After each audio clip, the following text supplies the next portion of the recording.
good morning, good afternoon, good evening, wherever you are in the world. Thank you so much for joining us for day 3 of the Aramco F1 in Schools World Finals. And my co-host Amy to my side, we're both absolutely buzzing to get into some knockout racing. But yesterday and the day before, so much went down on trackside, Amy. And also a lot went down here in front of the Williams car in front of us. But Amy, what stood out for you over the last 2 days? Over the last 2 days, I've been really impressed with how well these guys have done. But yesterday especially, the reaction times that were set, I mean, wow. They were so quick, and I'm really excited to see what else we've got in store. Yeah, and we have some very fast times. It turned out a little bit of gaming helped. We found out all the reasons you need to listen to birdsong, whale song. We'll remind everybody of how they achieved these incredible times. But what we also do was condensed the whole 2 days of action into a nice highlight package, which you can watch now.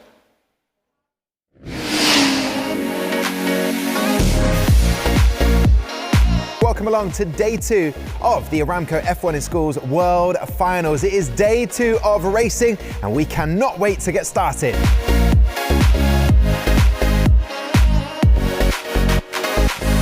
We're here at the World Finals. We've got over 300 participants from all around the world, from 43 teams. We've got over 50 judges, and they're all being managed by an incredible team of Zoom hosts. It's looking really close, really exciting. I thought they were going to be standout teams, but everyone seems to be performing really, really well.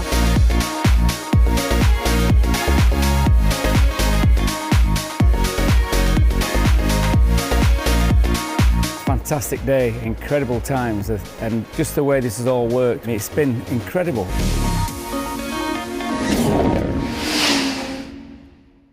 Hang on a minute, in that highlight package, you got a one-on-one interview. When did that happen? That's for me to know. You need to find out. Okay, fair enough. Little task for me today. So we're looking forward to getting the knockout racing underway. We've also been joined, Amy, by a brilliant team on the touchscreen and on trackside. The fabulous Lucy, you've been looking after all of breakages that were happening, which hopefully, fingers crossed, there won't be any of those today. So it's great to have you on board. What did you enjoy about yesterday?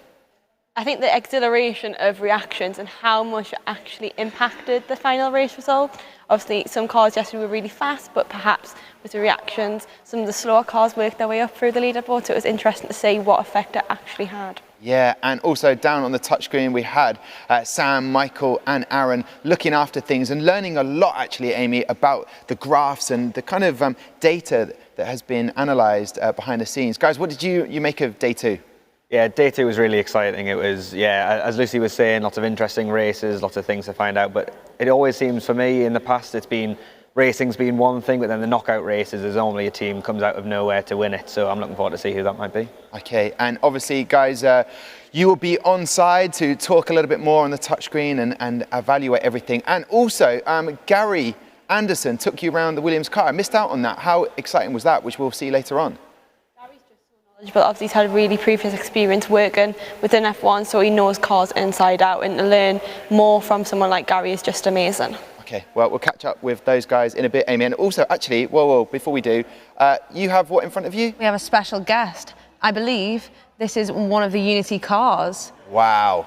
Absolutely amazing, I must say. Very well engineered, and that's how they got best engineered car, I think. Okay, there you go. So stay tuned for in-depth analysis. Don't worry, you'll have 30 seconds in which to fix that, and then you'll get 2 minutes.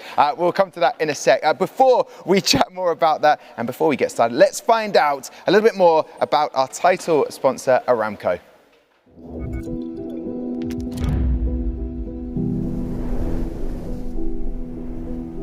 People talk a lot about the need for change. How are we going to solve the world's problems? Because we want better lives for all of us. But solving problems has to start with asking the right questions. How are 9 billion people going to live on just the one planet? Think of the challenges we'll all face.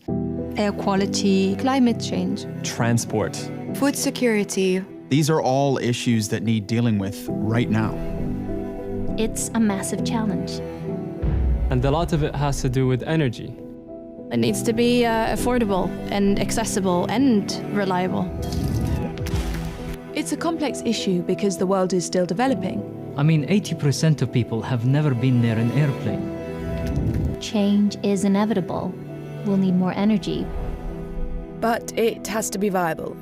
For example, in India, 2/3 of rural households still cook using firewood. Alternatives could help transform their environment.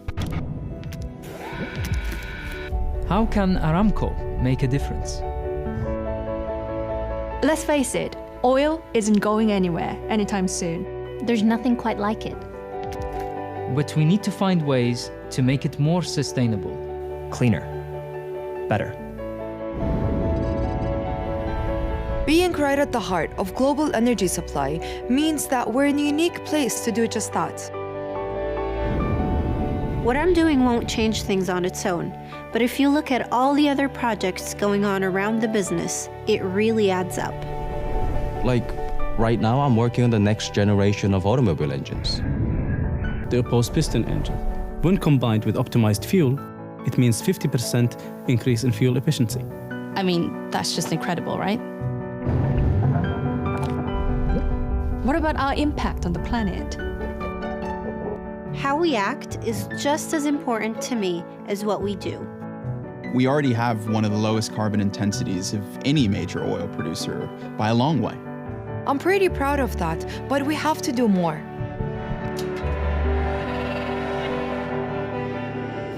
I'm working with some of the smartest scientists and engineers in the world, finding new answers to the big questions.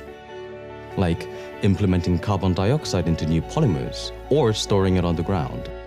Reducing emissions and carbon intensity for future generations. And we're putting something back, enhancing our culture. Planting 1 million trees, 2 million mangroves, and counting.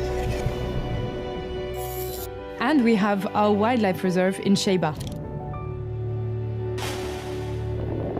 Why does diversification matter? We're a massive company, like really massive. I think we're one of the world's largest, aren't we? We're in all kinds of business areas all over the world. And we're acquiring and developing new businesses all the time. And this gives us that stability so we can invest in new technologies that can really change things. So, what are we doing right now? Innovation. Big data, AI. Robotics, cognitive computing. Embracing the fourth industrial revolution. Technology that will drive rapid change. Our Terra Power Simulator allows us to model our reservoir in much greater detail, so we can manage them far more efficiently. Our crude to chemicals program could transform the whole industry. By removing some of the processes, we can directly convert crude oil into chemicals in one single step. I'm working in non-metallics, new materials that don't have the corrosion issues that metals have. The potential is enormous in automotive, construction, packaging, and the renewables. Every one of our breakthroughs improves our ability to make oil more sustainable. So, what about the future? That is the billion-dollar question. It's a really exciting time to be part of Saudi Aramco. It's really cool what we're doing. I feel like what I do actually means something. I've always wanted to work at the cutting edge of technology, and now I am. On any given day, we're working really hard to make the most of every single drop of oil that we produce. And no, we don't have all the answers, not yet. But we're determined to get there. Together, we are bringing new ideas to life every single day. We are ready for the future.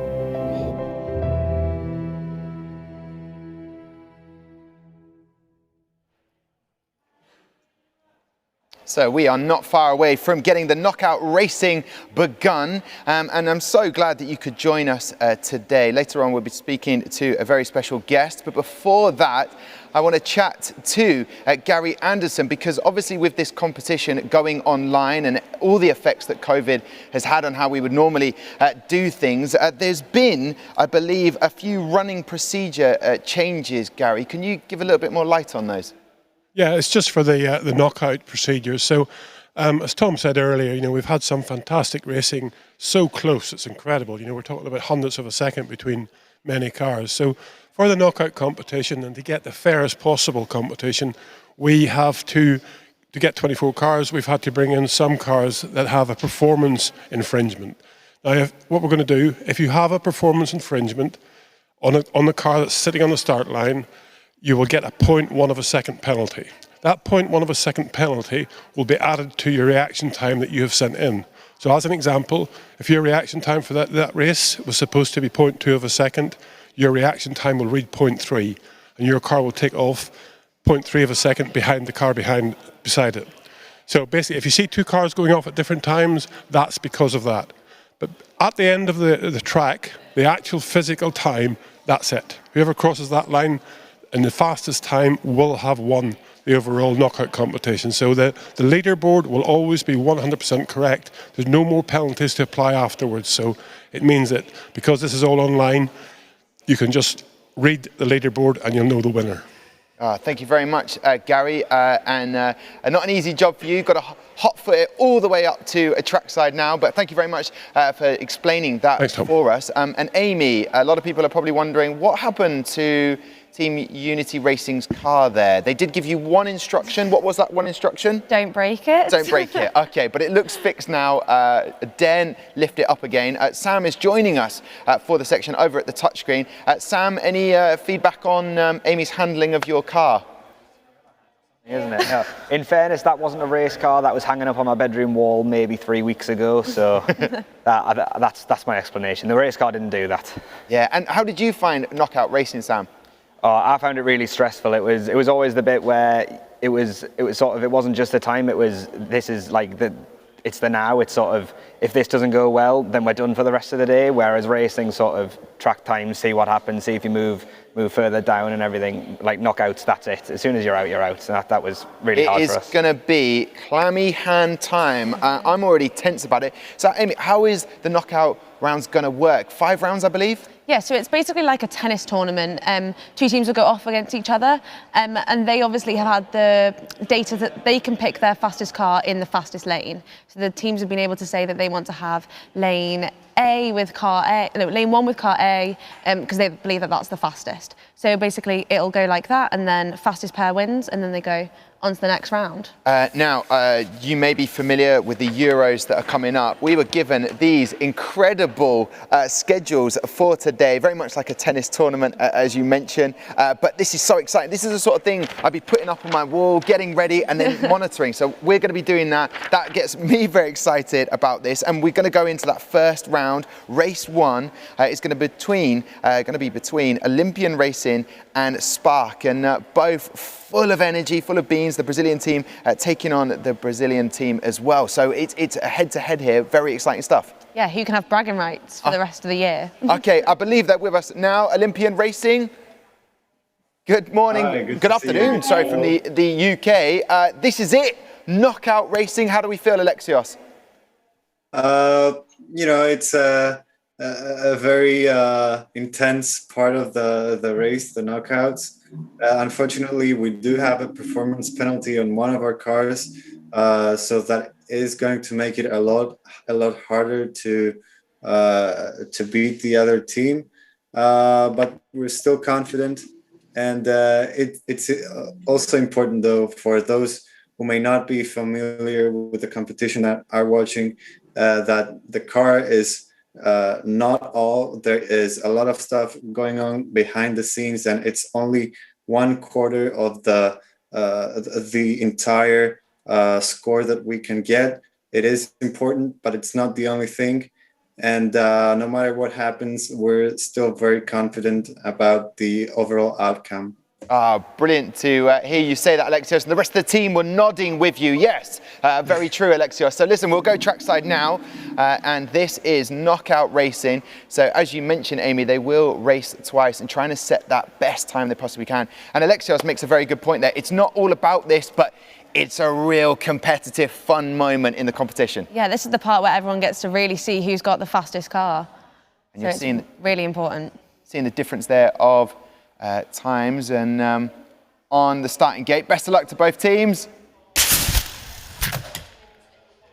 And we're off there. It looked like Olympian Racing taking Looks that. like a win for Olympian. First one, under the belt.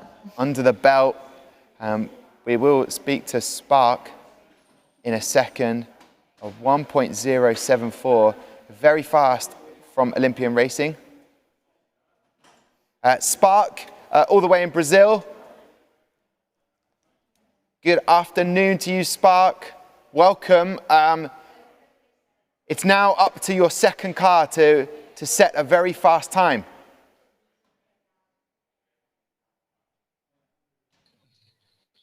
Hey! We was waiting for the live. Well, great to see you this afternoon. We can now hear you. How confident do you feel about your second car having the fastest time? We are confident. We are waiting because of the performance issues that we had, but we are very confident, and let's see the results. Yeah, let's see those races. And Amy, apparently some merchandise coming from Spark all the way from Brazil to the UK. I don't know about you, I'm looking forward to that. I wish you the best of luck, guys. We'll go trackside. Lucy, there was an update for me. What's happening? Yeah, so unfortunately the mode on the start gate was set incorrectly. It was on automatic instead of preset, so that first race is going to get rerun, so that reaction times are included. Okay, do you know what, Lucy? I think that's nice. I think that's nice. We reset everything. That was just a tester, wasn't it, Lucy? Yeah, just a practice run for the teams, get those bearings warmed up. Okay, perfect. Thank you very much, Lucy. So there we go then. Let's get to trackside to get the race underway. The official start of knockout racing and race one. Here we go. You'll have seen Steph there, so check out the social media.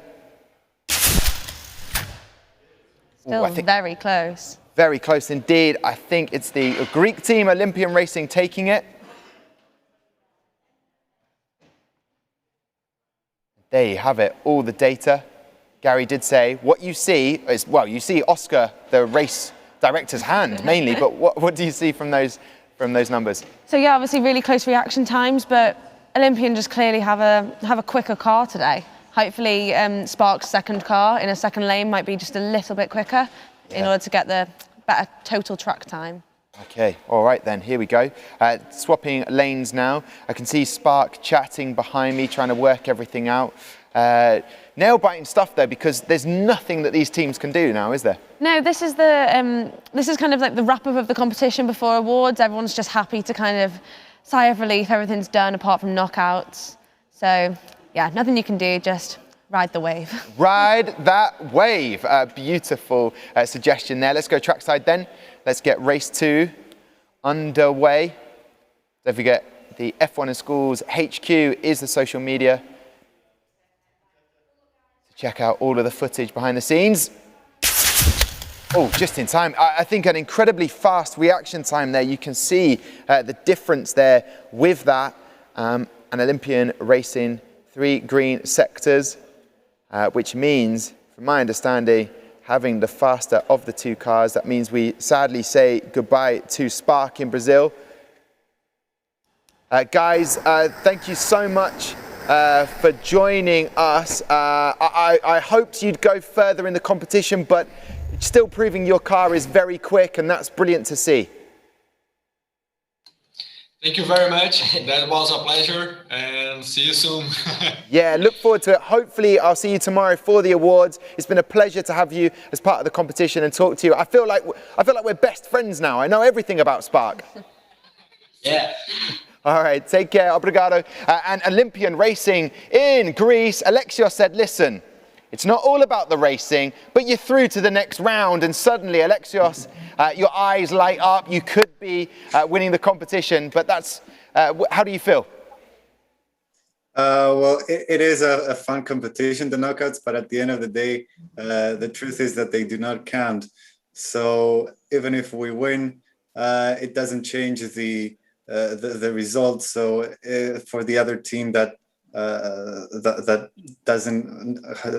will not go forward now, it's not that big of a loss. But we're still pleased to see our car do well. Okay, Theodora, would you like to win the knockout trophy, the Pirelli tyre, the knockout trophy, the Pirelli tyre? Yeah, why not? Okay, good. Why not? Why not? Loving the mascot owl. Listen, we'll take care to you guys, and we will catch up with you soon. Great race. I feel bad. There's one team goes through and another knocked out, but that's knockout racing. Yeah, that's how we get down to the final two, and that's who can tough it out to get that lovely trophy that we've all been thinking of stealing. Yeah. Okay. So Sam, over in the touchscreen. What did you make of that first race? Well, it was a good first race, wasn't it? Because the two teams that were racing there placed, according to our data, after regulations and things were applied, placed 16th and 17th. So that's probably the closest we're going to see for a while. But next time, Olympian taking on Quintilux, who finished first after everything. That should be a bit more tricky, but fingers crossed for them. Reaction times are everything, aren't they? Yeah, and just to remind everybody, with those infringement penalties have been added on to the reaction time. So that's why you are seeing the different times on the start gate. Some people might be wondering about that, but that's all been done and adjusted when they get to the start gate. So that means now that Olympian Racing will be heading through to round two to take on Quintilux. It doesn't get easier as the competition goes on, does it? At all. The cars do not get slower. Some of these, I think it was the top 8 have already been placed into races because obviously they've qualified higher, so they've already got placed into round two. So this second round is really when it starts to get tough. Okay, but stepping back from round two, staying in round one, we have Girls Tonal Tech Racing in Mexico joining us. Good afternoon to you. How are we feeling about knockout racing?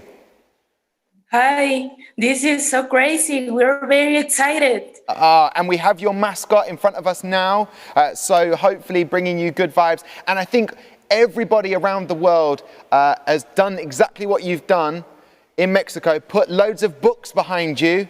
You immediately look more superior and knowledgeable. I love your work. Thank you. So listen, guys, I wish you the best of luck. We're going to go trackside in a second. I want to meet your competitors, Alpha One Racing in the United States in Chicago. Welcome. You've sat down just at the right time, guys, to join us. And I'm seeing we have here the mascot all set up. I think, Amy, you're too scared to take it out of the box because of the spider situation. We're just going to check that there's no spiders and then I'll get it out as soon as I can. All right, Alpha One Racing, stay there. Let's go trackside to see who can set the fastest time. This is race one. And you'll see there the team, Kyle. You also see there on the side, Oscar, race director, and a massive difference there with the reaction time. Alpha One Racing with the added infringement penalty added on, but still very quick on the track. And you see how much of a difference that much the reaction time has on things, doesn't it? Yeah, especially if you just look at the track time. Girls Tonal Tech seem to have a quicker car anyway, and that does make sense because Girls Tonal Tech was seeded 9th for this knockout. All right, Lucy, I saw some breakages. Have they all been swept up? Yeah, so luckily Michael and Aaron both got those. So unfortunately both rear wings for both cars came off. So depending on who gets through to the next round, one of their wings will have to get fixed. Okay, that means the super glue will come out. Gary will have more work to do. If they do get through, whoever wins this round will be going through to round two to take on Dark Matter, a very exciting team and a very quick car. So Alpha One Racing, again, the same situation, more breakages, but there should be enough time to fix that if you get through to the next round. What did you see there? The reaction time used was not what we got. Yeah, there has been an infringement penalty added on to that from Gary pointing that out earlier on in the show. Still a quick car though, even with that added on reaction time. You're hoping your second car will be quicker. Yeah, the second car has less infringements. Yeah. Okay, so there you go. There's the adding in the input. Let's go trackside then, and let's wish both teams the best of luck to try and get through to round two.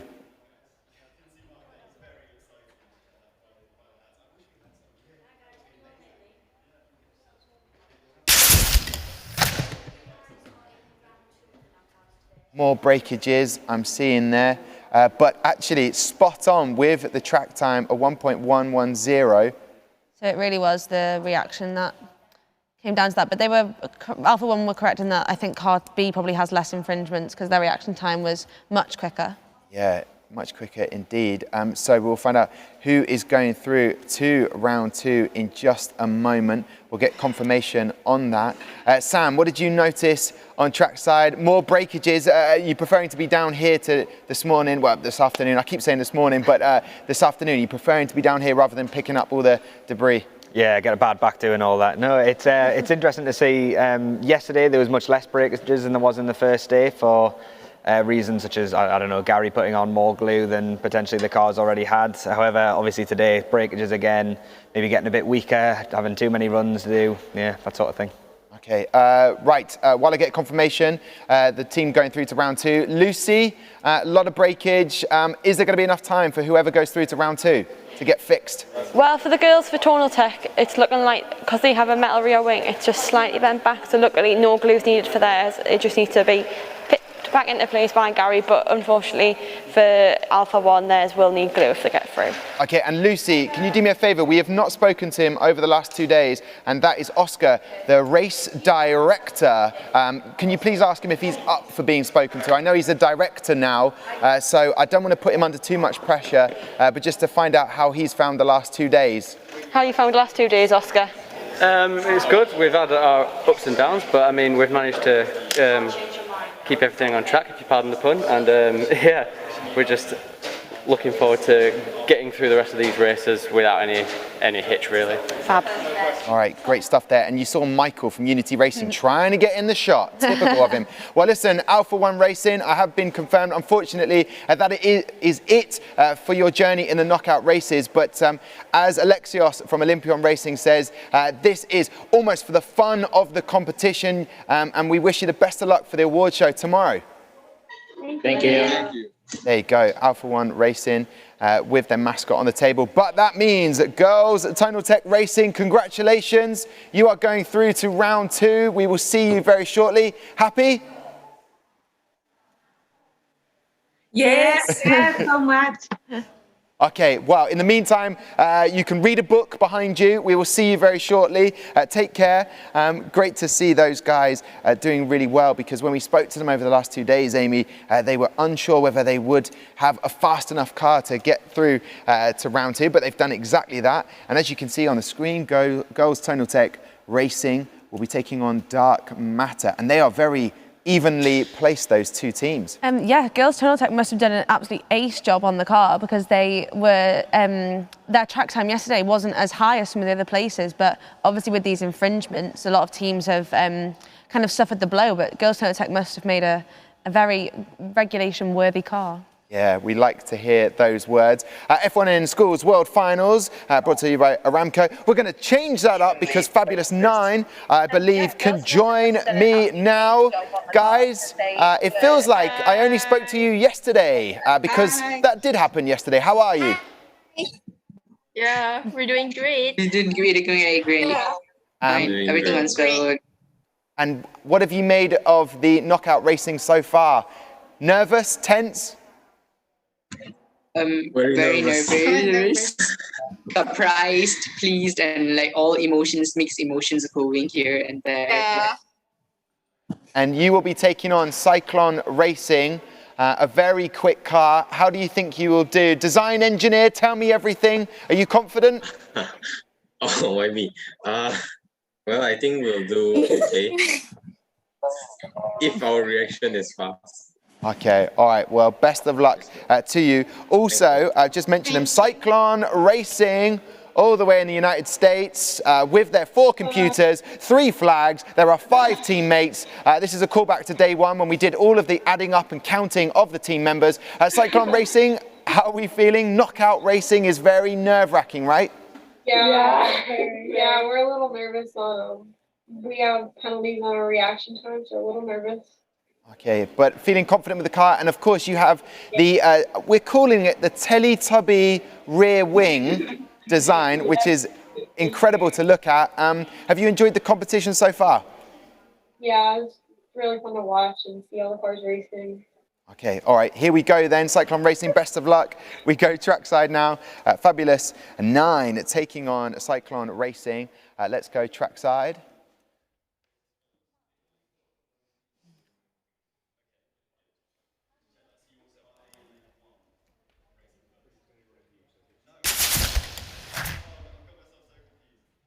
So lane 2, Cyclone Racing taking that win there.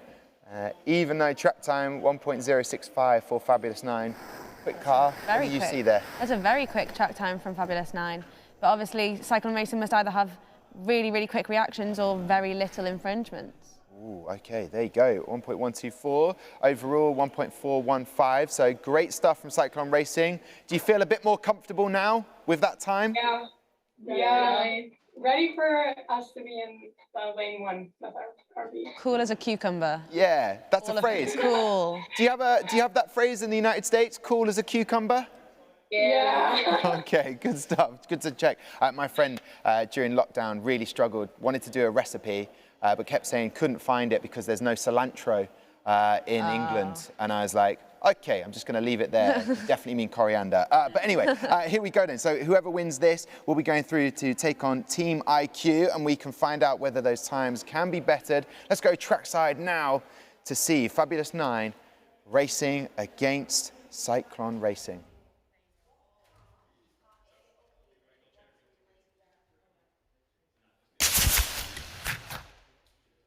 Cyclone Racing, again, 3 green sectors there. Fabulous 9 doing a great job. Fabulous 9 obviously have a car that's much quicker than the other. Yes, but at the same time, Very similar reaction times.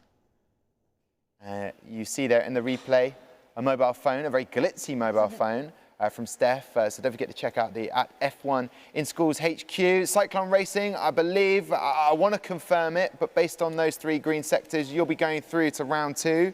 And you'll be taking on Team IQ. What will you do between rounds? What will you do now? Stay in the same spot, or will you go and do something else?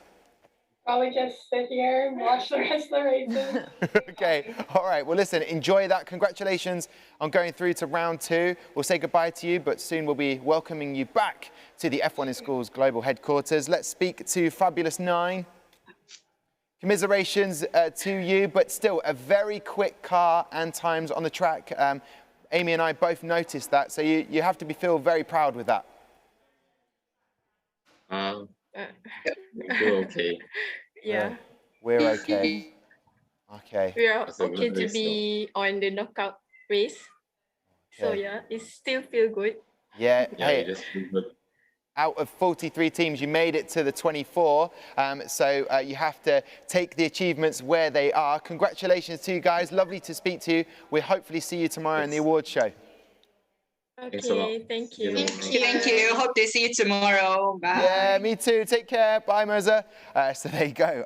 Yes, hopefully we'll see him at the award show, which will be happening right here on the stage, as you can see now. The leaderboard has been updated. Team IQ were waiting for Cyclone Racing. Sounds menacing, that, doesn't it? They were waiting for them, but they have now confirmed they will be taking on Cyclone Racing. So we will have in our next race, Team Blaze taking on Night Glow. And to my left, out of shot, Amy has been getting the mascots ready and trying not to hit Unity Racing's car again. I'm scared to move the car, so it's going to stay there for the rest of the show. All right then, let's go to say hello to Team Blaze, all the way in India. Yeah! That's what we like to see. And also, guys, I can tell you that myself and Amy went away and listened to your Spotify track, all of the 50-odd seconds of it. Who was the singer in that? That was me. Oh, amazing voice, Tamara. But tell me, knockout racing, are you feeling confident? Mixed feelings, honestly. We're feeling a little confident, a little nervous. We're going to try our best.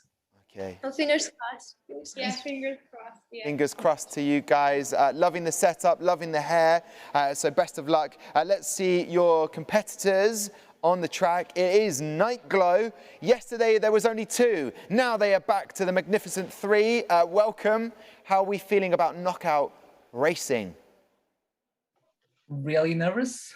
I think, because of the regulation infringement, so it's going to be hard.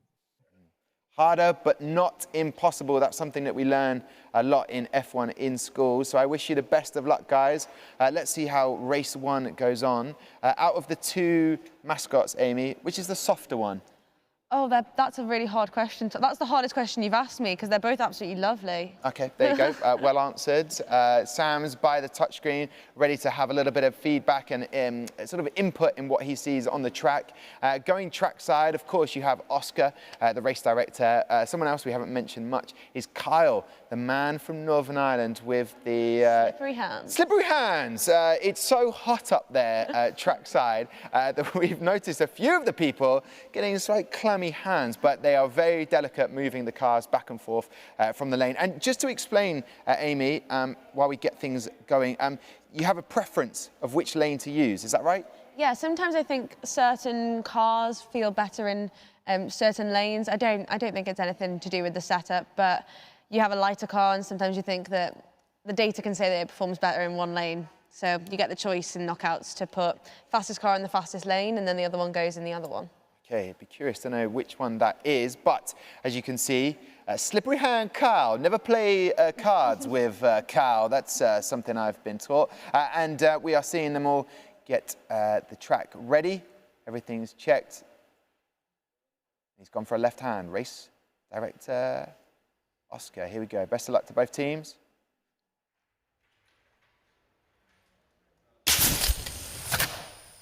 Very quick indeed there. A point 0.060 from Nightglow.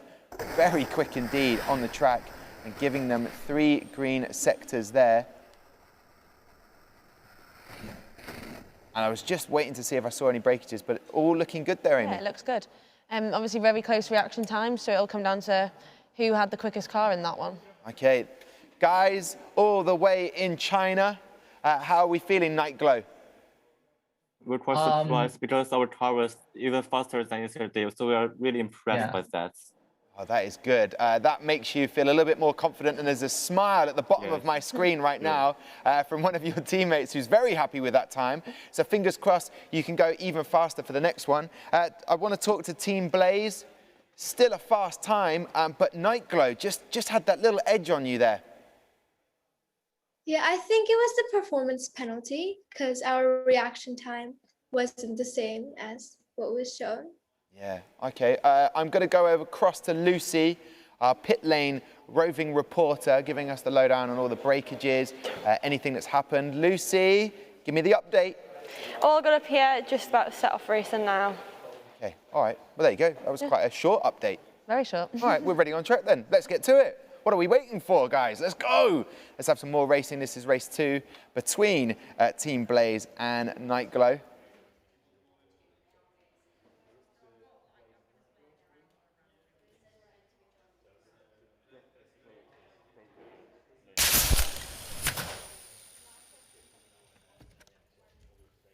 Yeah, with that, another 3 green sector from Nightglow.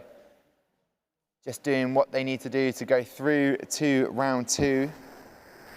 Obviously, always waiting for confirmation. Britannia Red, the United Kingdom team, waiting for them. Britannia Red from Odium.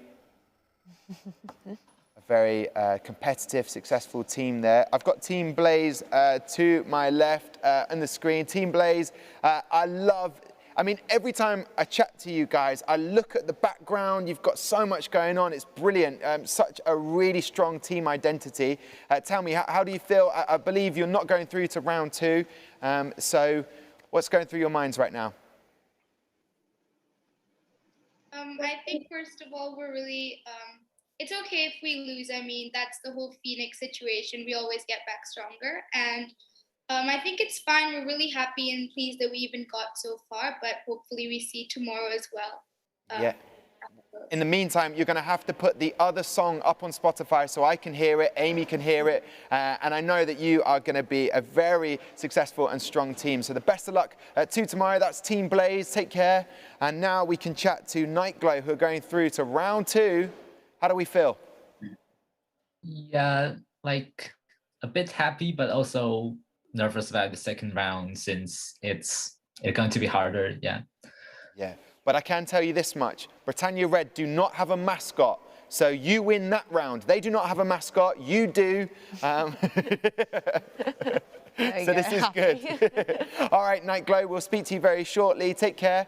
Amy, you know, it's always sad to lose a team like Team Blaze, but Nightglow, very, very fast on the track. Yeah, definitely. They must have some very speedy reactions as well, or very regulation compliant cars. We don't know now. Yeah, but great to see them go through. And actually, in the rankings that we had, Nightglow were 20th and Team Blaze 13th. So when you look at it, you think, well, obviously the car with the smaller number is going to go through, but not always the case, is it? No, like we said, the reaction times do count a massive amount, and as we saw yesterday, some teams with the faster car didn't always win. Now, in terms of nicknames, some of you might be thinking, and I'm imagining there's some comments coming through on YouTube if you're watching. If you've got any questions, don't forget to send them across to contact us at f1inschools.com. But Sam, I happened to have nicknamed you yesterday due to our conversation, Mr. Mass. Now, I'm going to retract that, but has it sort of grown on you, that title? I still don't know if I'd respond to it, mind. No, it's getting better. Mr. Mass and the Bestie Buds. The Bestie Buds, that's from yeah. Michael, indeed. We'll bring that up with him. Listen, we will crack on with the racing. Hyperion Racing, all the way over. Look at them. Zacharias, very fast reaction times. Guys, how are we feeling going into knockout racing today? Hello. Well, we know that we have penalties, but you know, it's just for fun. We're not gonna take any points for this. So we hope for the best. Hey, we just want to enjoy it. It's a bit of fun competition. That's the thing. That's the beauty. Exactly. And I know, what would you be like if you were trackside? Would you be quite quiet, or would you be quite a loud team getting ready to race? Well, to be honest, I don't know. Okay. Yeah. All right, well, I'm going to watch you while the race goes on, and then I will judge. So let's go trackside, Amy, to see Hyperion Racing taking on Genesis, the Scottish team from Linlithgow. Genesis are in lane 2, and Hyperion Racing in lane 1.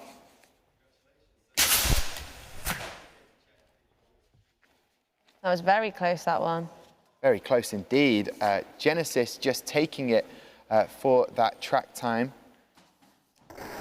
Hyperion Racing having a very, very fast reaction time yesterday, but very equal there now.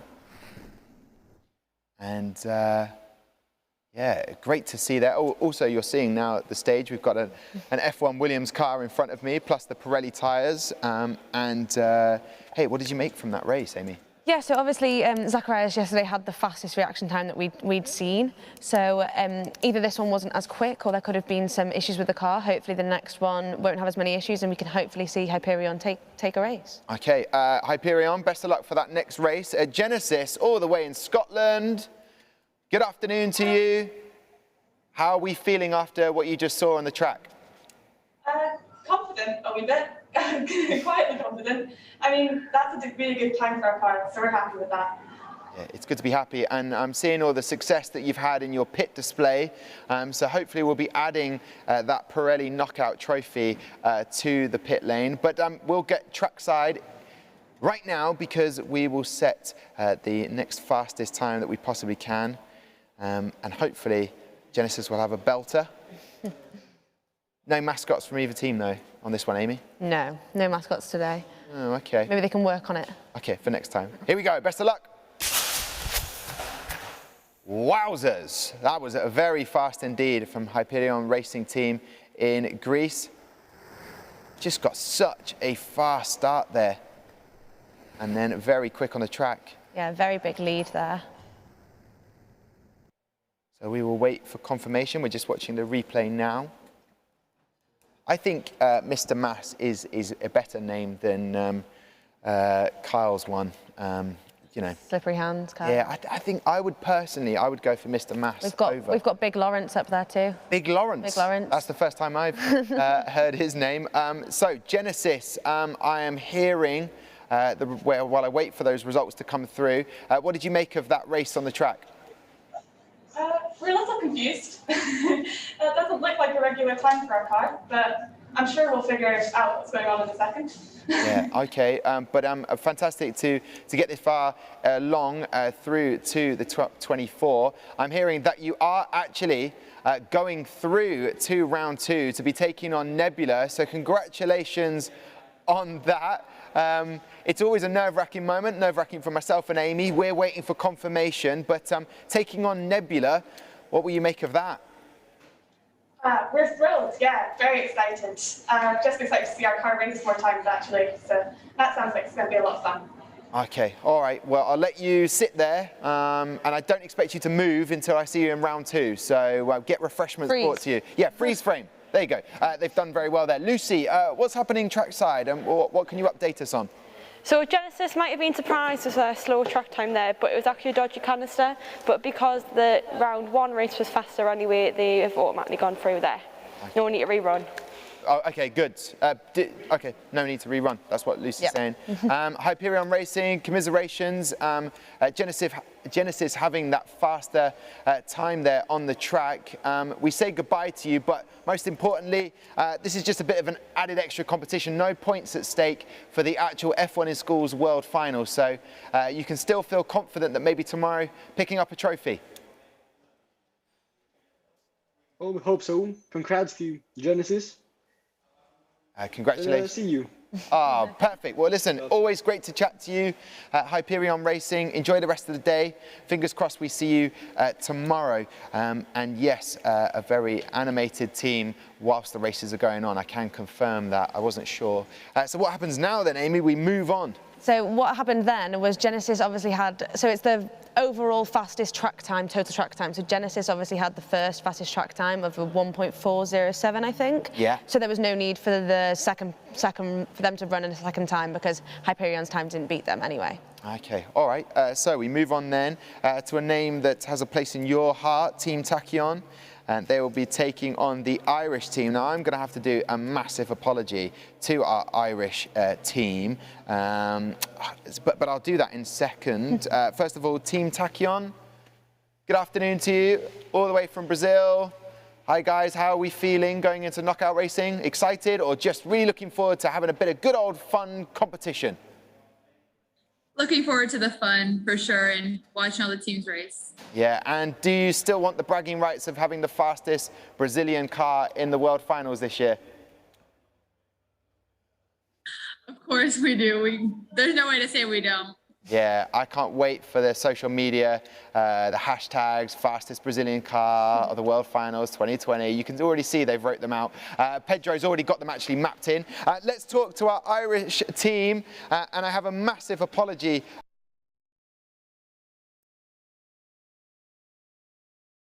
I don't know if they can hear us. We'll get that. Yeah, we can. Back. Oh, good. I can hear you. Good. I can't see you, which actually makes my apology even easier. Now, please explain. People might not know what I'm referring to. I have been pronouncing your name. Phoebus. Okay. Completely wrong. Feeble. No, well. It's properly pronounced Fiawas. Okay, I'm just hearing from our directors that what we're going to do, because we've lost our monitor,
Welcome back. Welcome back to the Aramco F1 in Schools World Finals. Technical issues and difficulties dealt with. Basically, it came down to overheating. But that has all been sorted now. Thank you so much for bearing with us. And we can get in amongst it now with the knockout racing, Amy. And we've had some brilliant races so far. Olympian racing going through to round 2. We then had girls Tonal Tech going through to round 2 to meet Dark Matter.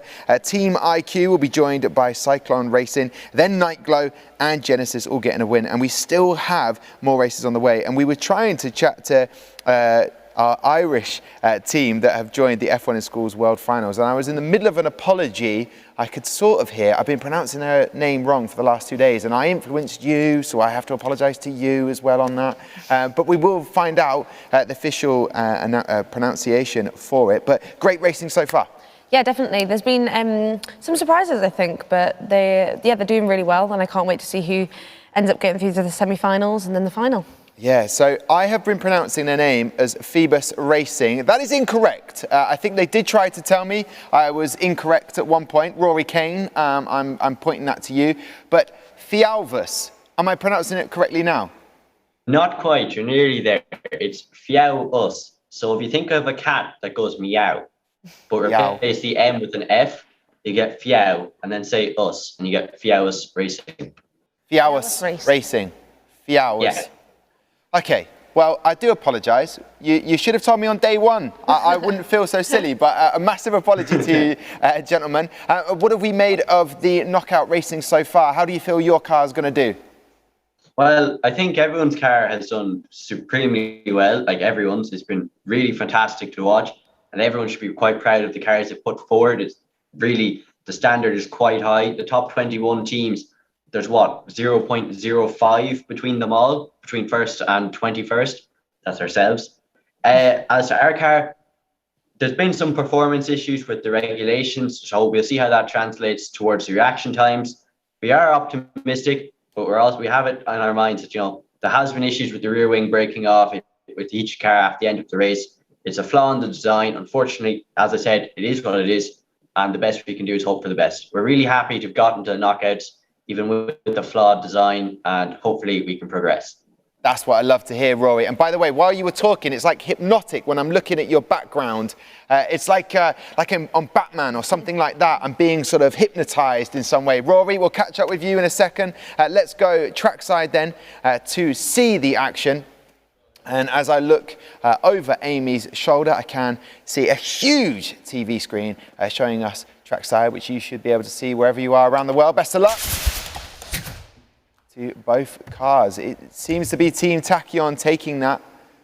Not much in it. A 1.101 on the track. And as you can see, our very dedicated, talented team up there, Carl and Oscar. We've mentioned a few times Carl. With his slippery fingers, and the reason is because it's so hot up there trackside. Just imagine if all the teams were there as well. The heat, an item of equipment would have given us technical difficulties a lot sooner, but there we go. So the reaction times have been popped into the start gate. Now moving and changing lanes. Here we go, we're seeing it now. Exciting stuff there, fast times, Amy. Yeah, definitely.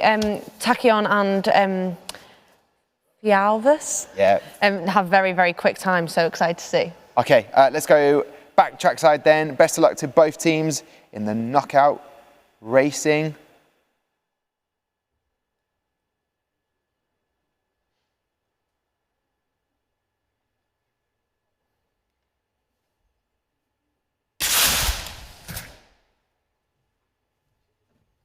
There we go, Team Tachyon taking the victory there, but exactly the same times there, 1.087. I think we saw that twice in the previous 2 days, but then today we've seen it twice already. So 4 in total, nothing between them on that times. Yeah, shows exactly how much reaction times can make a difference. Yeah, all right, well, our counterparts all the way in Ireland. I believe you will not be going through to round 2, but we understand everything that you've been through.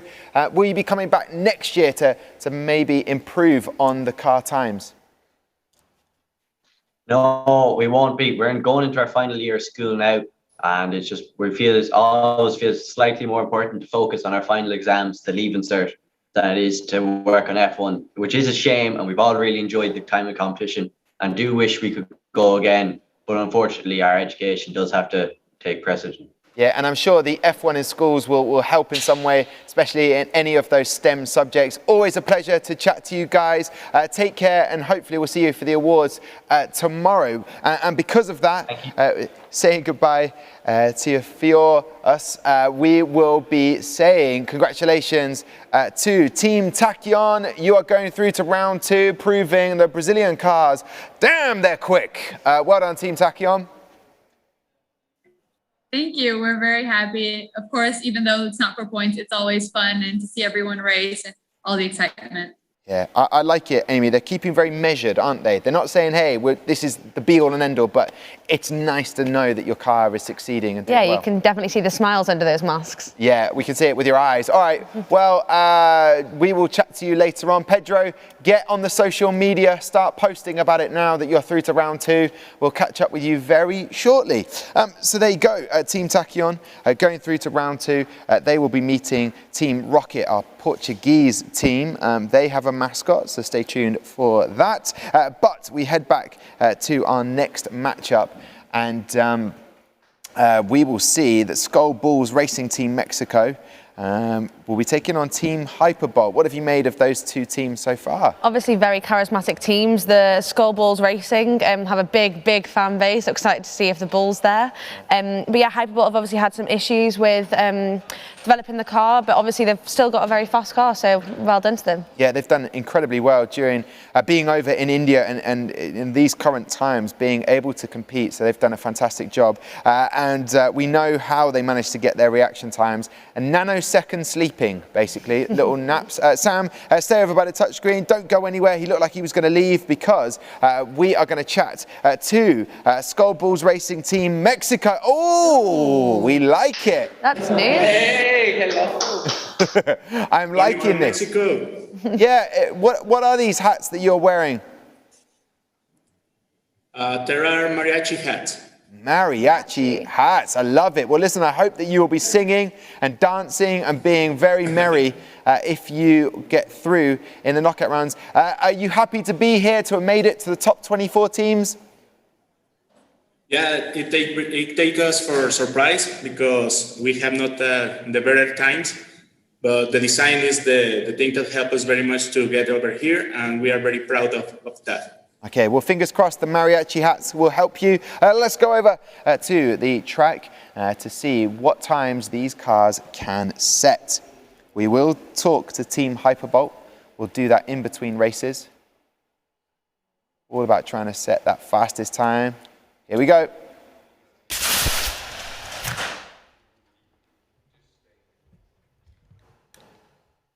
Skull Bulls taking that win and waiting to see their reaction. The mariachi hats are moving backwards and forwards at great speed and velocity due to them celebrating that.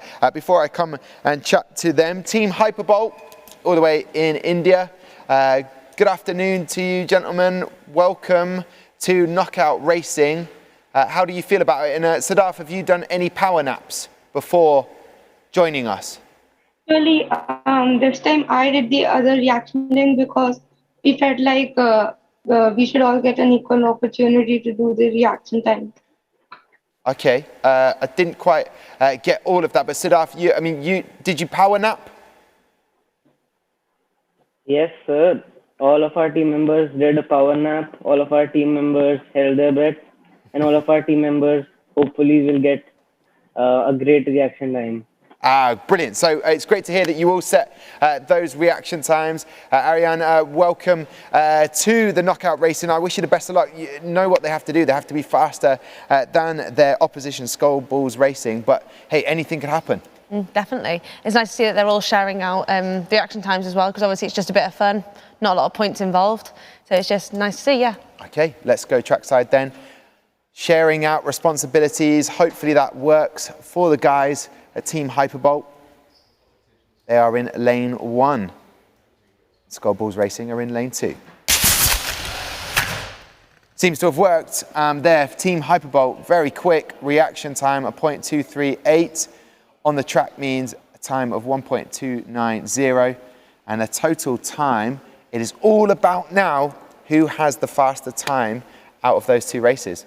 Yes, and I think it would have been Hyperbolt this time, but obviously you can give me confirmation in a second. You say that, but I can't just yet. But Team Hyperbolt, that was great to see, and I can, Amy. Congratulations, Team Hyperbolt. You're going to have to do more power napping because you are going through to round 2. How do you feel? Absolutely excited. And what will you do between now and the next round? We'll see other teams race on the live stream. Okay, good. I'm glad to know that you will be... And also the power nap. And the power nap, good. Okay, you've got 2 minutes. Go, go. Team Hyperbolt, congratulations. I want to talk to the Mexican team, Skull Balls Racing, commiserations. But fantastic work from you guys, and we hope to see you in the award show picking up an award tomorrow. Yeah, thank you so much. We are very proud of what we do, and we are hoping to be here tomorrow. Okay, so good to see. Love the setup that you have and the Mexican flag in the background. It is truly brilliant to see. We'll catch up with you soon. Take care. That's Skull Balls Racing Team Mexico leaving the knockout race. They will not be going through to round 2. They'll be joining Electron. So it's Team Hyperbolt, Electron with a very simple design already waiting for them in round 2. And that is because, if anyone's just joined us after we had to have a little break in the stream, that is because, Amy? Because Hyperbolt set the fastest. Oh, why they've had the simple round car. 2, yeah. Okay. In round 2, they are going to be competing against each other because Hyperbolt set the fastest time just then. But Electron had a faster car yesterday, so they've already been seeded into round 2. There you go, perfect. And as you can see, they will be racing in round 2, which means there is one more race in round 1. We'll be going all the way to the final. And this is between Celestial and Bolt. Bolt have a very fast car, we noticed yesterday. And Celestial held their reaction test with the help of whale music. Celestial, are you there? This is feeling very Aussie to me. We've got our Vegemite, which I like to see. If that goes in that hot cocoa, I will be furious. Oh, good. It's going to be spread on bread. Oh, Amy, have you ever had a Tim Tam? I have not had a Tim Tam. Oh, my word. Celestial are enjoying themselves. It's a mini party there. Milo hot chocolate. I'm not familiar with this. Lachlan, what is Milo hot chocolate? All right. You've got to have your Milo cold, Tom. Yeah, you can't have hot cocoa. We're in Australia, it's warm weather. It's refreshing games. You've got to have it cold. And you want to show the ratio to the camera? See, that's what we're aiming for there. You see? We're going to keep continuing. Okay, well, do you know what I love about Celestial? I feel like they do not need us to ask any questions. They're a mini sitcom in themselves. We should just get a camera just recording them at all times. Well, it's obviously very hot and sunny indoors where you are because Mitchell's got a hat on, but there's no corks hanging off the side of it. Listen, Celestial, best of luck. We're going to go trackside now to watch you guys race. Vegemite's amazing. Tim Tams, you bite off the corner, turn the biscuit over, then you get another corner, and then you drink up the hot chocolate, if it is hot chocolate, through the Tim Tam. I think Mitchell's popping a chalky milk there in case things don't go well. Popping a chalky milk? I've never heard that phrase before. Popping a chalky milk. F1 in Schools World Finals, it's official. Here we go to the trackside as we just sort out the start gate. Celestial in lane 1, and lane 2 is Bolt. We'll speak to them in just a second.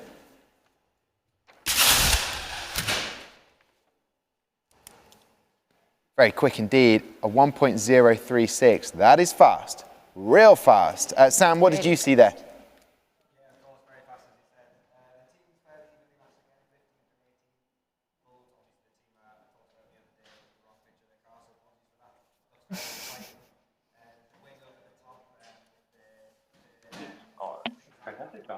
Διαλύθηκαν αυτοκίνητον τους. Η μας. He's done something along those lines with whale tubicles, which are on the back of whale fins, how when they swim, apparently that makes them more efficient. So look, similar ideas from similar teams again.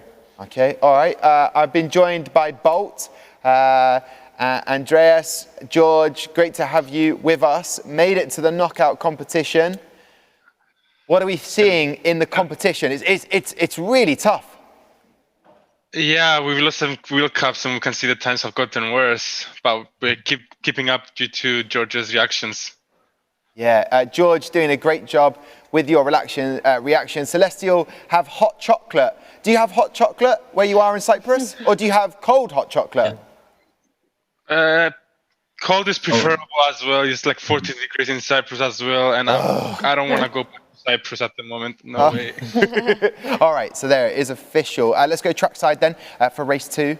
So in the hot countries, no one is having a hot chocolate. They're having a cold. The official chocolate. drink of Cyprus. Is it? No. It should be. I don't know. I was about to believe. Everything you say, Amy, I believe. Here we go. Let's get set for the action. Wow. Very fast reaction time by Celestial. Very fast. 1.074. But the fastest of the two cars was Bolt with a 1.048. We'll wait for the judging to conclude, and then we'll be able to let the teams know what is happening. I can confirm now, Bolt, it is not the official drink, a cold hot chocolate, coldy chocolate, whatever it is. Bolt, unfortunately, due to the faster car going through, that means you will not be going through round 2, but amazing to see you, and we've just seen such a fast car you have. Yeah, we've also figured out the problems, and we are currently in the progress to making sure they can get even faster and test it back during the summer to make sure we see its true potential. Yeah, and Andreas, keep making those notes to pass on to future Bolt team members. George, lovely to see you. Take care. Hopefully we'll see you guys at the award show tomorrow. Celestial, how about that? Whoa, that's a huge heat. Pretty all right. Braden, honestly, the races aren't that long. That is too much chocolate powder going into the cold milk. You're going through to round 2. Congratulations. Oh, that's awesome. Thank you. That's good news. Oh, it's so entertaining. There's part of me that wishes they go all the way to the final, as we'll get to find out probably some more information about, I don't even know what that is in the background for them. Let's just leave it. We'll leave Celestial. Congratulations.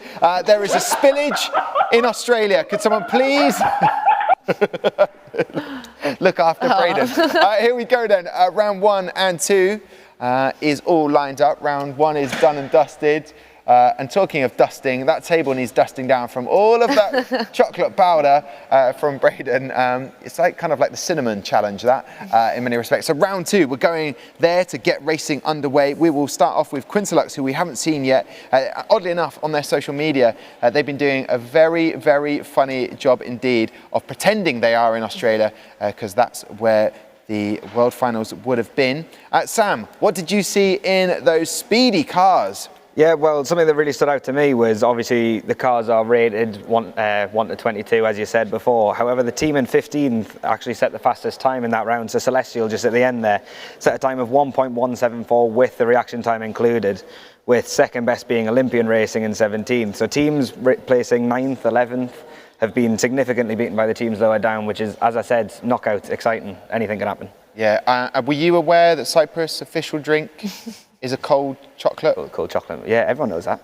Okay, Amy, trying to throw me under the bus there.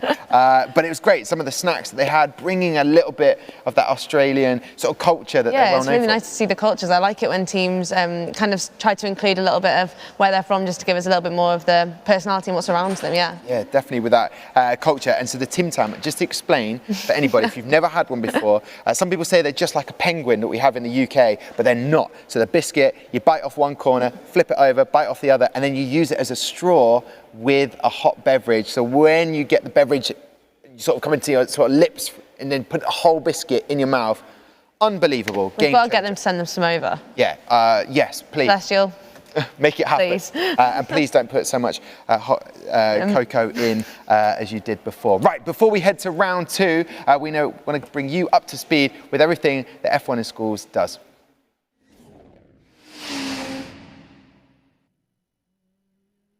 Welcome to F1 in Schools World Finals, and thank you so much for taking the time out of your busy schedule to join us. What happens now for you between now and the next Grand Prix? I think there's always a lot to do in between the Grand Prix. Now the team comes back. I haven't been in Baku for this weekend, so I followed the race from the factory, as I also have to see how it works from the ops room. And there are quite a lot of engineers sitting supporting the team during the sessions, and we are linked with the audio to the car, to the team in Baku. So it's very exciting also to follow the race from the factory. I wanted to know, looking at your CV, a very successful career in motorsport. What path did you take to get where you are now? I think it was a very unique path. First of all, I've been in motorsport since the age of 3, and this is nearly 60 years now, so it's quite a lot of experience. And first supporting drivers that my father supported, then racing myself and enduro motocross, and did the Paris-Dakar 4 times in the 80s.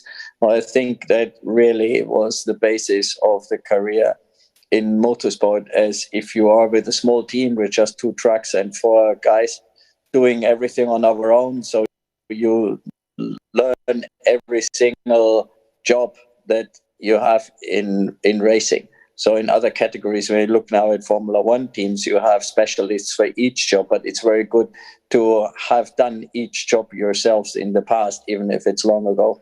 Yeah. And then, of course, having a good education, that is highly important.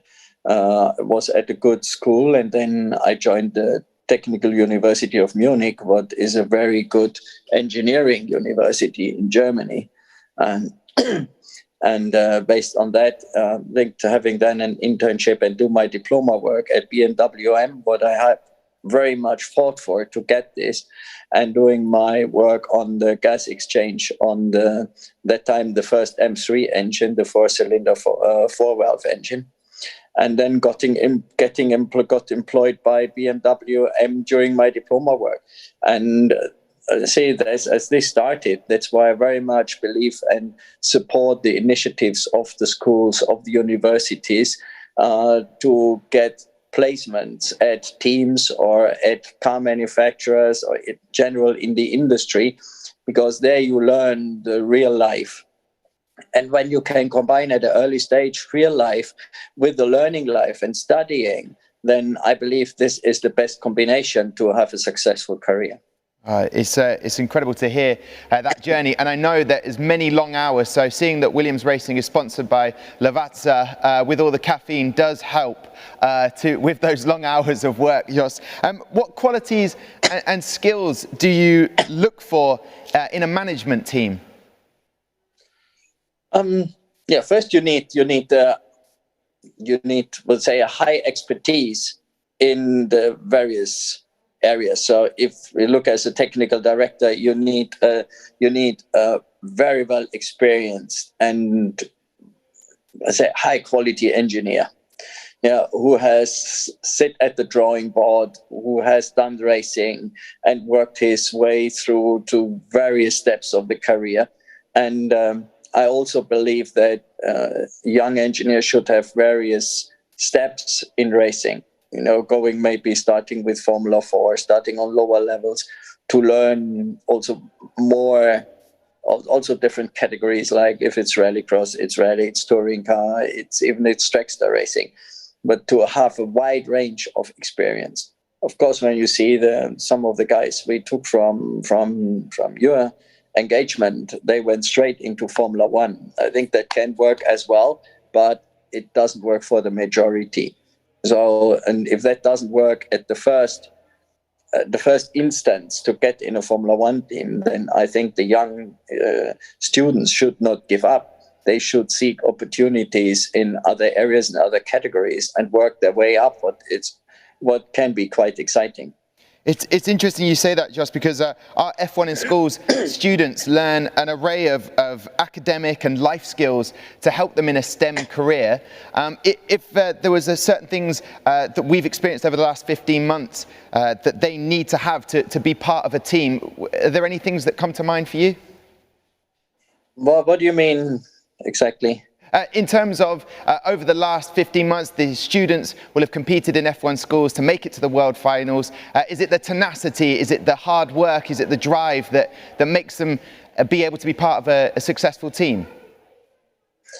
Yeah, I think that's the best conditions. Yeah, if you work for 15 months that hard to get to the finals and you dedicate, I think those boys and girls, they dedicate a lot of time towards this, and they sacrifice their normal life. I think the last 15 months it was less partying anyhow, but they're all in the age where partying seems to be very exciting and to go out. And if in that age you dedicate your time to something your heart is beating for, and if that is racing, then it is I would say that's what in the students we are looking into, and different areas. It's not just engineering, as you mentioned before. It's engineering, it's marketing, if it's in HR, if it needs operations. I think there are a lot of positions that need a very specific dedication in racing, because you only win if you are the best in every single position. And that's what you have to aim for as a race team. That's great to hear. Finally, two final questions. Just what advice would you give for someone who wants to be the team boss? I think beside the good education and school, university, it needs a lot of empathy. It needs to be openness. It needs a lot of honesty. And I think you have to run a team, you have to be nimble, you have to work your way up, you have to know all the positions. I think if you want to be a team boss and you have a lot of manufacturing, you have to have worked on manufacturing machines.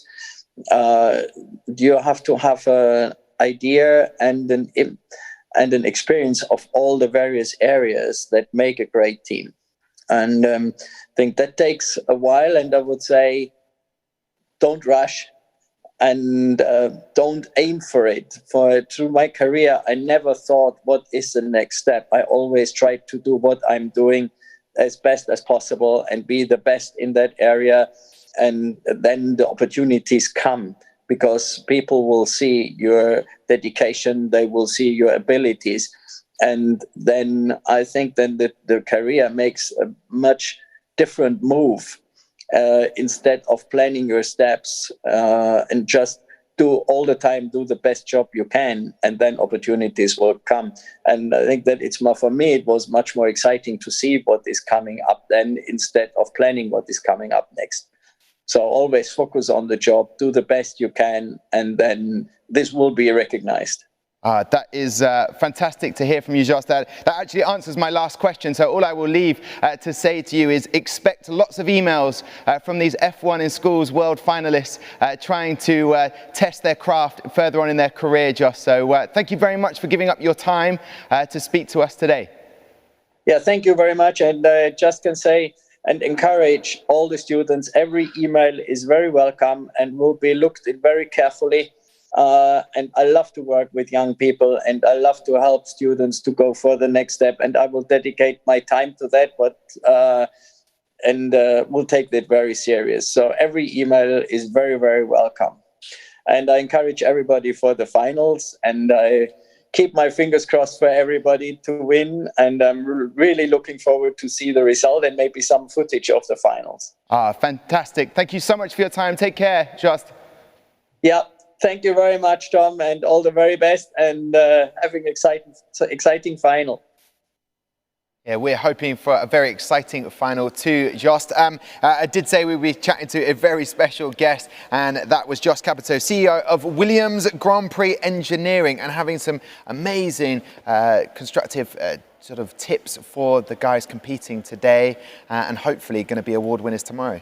Yeah, it's always really nice to see how much support F1 in Schools has got from the real F1 teams, and they do really take it seriously. And a lot of the times they ask on job applications to have F1 in Schools as an experience. Yeah, and later on, I can tell you, this Williams car in front of us, this FW4101, we'll be talking about it with Gary Anderson, so stay tuned for that. But we need to get back into the racing action, and we're going to kickstart with Quintalux, who are currently leading #1 position in terms of car. Quintalux, how are you feeling today? Great. Really good. Yeah, we're really confident, yeah. Hopefully our pace can follow through.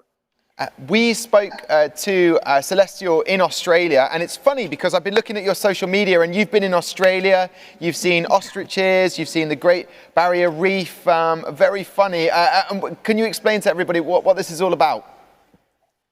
Well, we just felt as though, obviously everyone initially was disappointed that we didn't get to film Remembrance. We thought we'd bring a bit of our personalities, a bit of humour. Yeah, like mentally we were in Australia. Yeah. We might as well just show up. I tell you what, you've had some amazing 5-star hotel food as well. So brilliant work, Quintalux. Hopefully they are very fast on the track. Let's go to the track side now. Get the race underway. They are taking on Olympian Racing, who we've already seen this morning, who sets a very fast time. But Quintalux, very good design this, isn't it? Yeah, it's a very interesting car, and it always races well. Very quick indeed. Reaction time of 0.139, and yet on the track, quite as quick as Olympian Racing. Now, Alexios from Olympian Racing in Greece will tell you that it's a bit of fun. It's not part of the main competition. This doesn't go towards giving the teams points to pick up the main trophy, which is just in front of us. But it is good to see that competitive edge. Am I right, Alexios? Are you enjoying seeing your car compete with, which probably could be the quickest car? Yeah, and still you see that our car did a better time. You see that it's not something constant, that the temperatures change, the conditions change, so anything can happen. But still, here you can see what is very important at the knockouts is the reaction time. It's a huge part of the knockouts, and this is clearly what gave Quintalux the edge in this race. You know the film Despicable Me, when you have an amazing moment, you have a light bulb moment. That's like Iona there. When Iona has an amazing thought, the light bulb above her head lights up. That could be a brilliant thing to stay tuned. I don't think she liked that joke. Let's go trackside then immediately, quickly. Let's race away from that to see if Olympian Racing can better the time set by Quintalux. Very fast cars, but as Alexios said, still holding up well.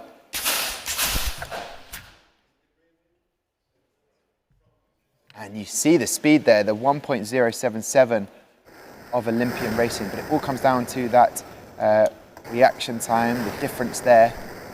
Yeah, it was a bit wobbly there when Yeah. it came towards the end.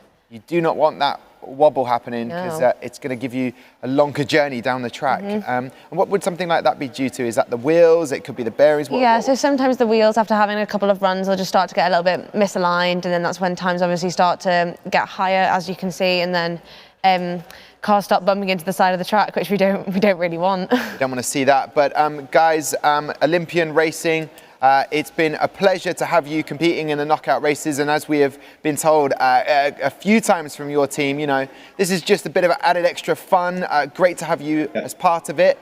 We will see you hopefully tomorrow in the award show. Yeah, sure. Okay, and just a little shout out to Konstantinos, one of the tidiest bedrooms I think I've seen in the whole competition. So congratulations, Konstantinos. Right, let's chat to Quintalux. They are going through to the quarterfinals. Bit of wobbling there. There was a bit of a critique from Amy towards the end, but nothing too much to worry about. Still a very, very fast time set. Yeah, we're lucky as well. We didn't get any performance penalties, so our reaction times have stayed quick. So I think that's really given us an edge. Yeah, and that is all down to the caffeine, as you told us yesterday. We'll see you very soon. Quintilux going through to the quarterfinals. That's not necessarily a surprise, but what was really interesting, how quick Olympian Racing's car was. Yeah, so obviously they had a quick enough car to get through to round 2, but it's very shocking to see that obviously seeded 17th and Quintilux seeded 1st, and they still managed to compete with them. Yeah, so that bodes well for the other teams in the seeding as we look into round 2 now. Girls Tonal Tech Racing number 9 will be taking on Dark Matter number 8. So that is the closest of all of the races in round 2. Sam, over by the touchscreen, what says you? What have you noticed? Well, as you just said there, very quick time from Quintilux with a 1.191, but as I was saying, the previous round, the fastest time was 1.174 from the team placed in 15th. So, you know, still, as I said, still all to play for the fastest teams, still not as fast as some of the other teams. Still a lot of reaction time involved. Just fingers crossed everyone's on the ball with that. So would you make a prediction so far from what you've seen? I mean, we haven't seen a couple of teams. We haven't seen Britannia Red. We haven't seen Team IQ race today or Dark Matter. Should I come back to you after round 2 to get your predictions? I mean, come back to us in the final, surely, then. Oh, okay, right. It's a 50-50 then. I see what you're doing. Okay, let's move on then. Girls, Tonal Tech, we spoke to earlier on, all the way in Mexico, so we'll chat to Dark. Oh, okay. Girls, Tonal Tech, welcome. How are you feeling? This is going to be a tough race right now with the competition. We are very excited for what's happening because we hope our car has a great result and just we're very excited. Okay, I can see that excitement. We will chat to Dark Matter. We've not spoken to them today.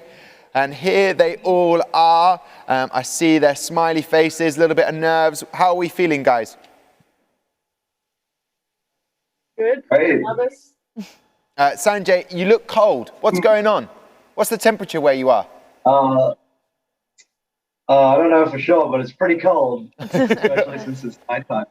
Ah, okay. Well, take your cold vibes, put them into warm vibes on the track, and hopefully we'll get your car going very quickly here as we go trackside. Dark Matter taking on Girls Tonal Tech, and Girls Tonal Tech were surprised that they got here, but are very ecstatic to be here. Yeah, especially they're both seeded really, really closely. So we've got 8th seed and 9th seed. So it'll be interesting to see who takes it. Best of luck then. Well, it is Girls Tonal Tech Racing from Mexico. As we see the replay here, getting off to a brilliant fast time and getting a 1.09. So those pink wheels, they're speedy. That's what happens. And our wheels are both pink as well. I'm referring to our trainers, both wearing our little pinks to support. But Dark Matter, you've still got another race. Do you think your second car will be quicker to get you through to the quarterfinals? Yeah, we're banking on the second one. So it's our fastest car, so. Yeah, okay. And your mascot, Astronaut, was unsure about that, but fingers crossed for you guys. Okay, we will get back to the trackside. Surprised there? Well, like they were saying, is that the cars, obviously there's a quicker car because you've got 2 identical cars, but obviously sometimes they're a little bit heavier, a little bit lighter.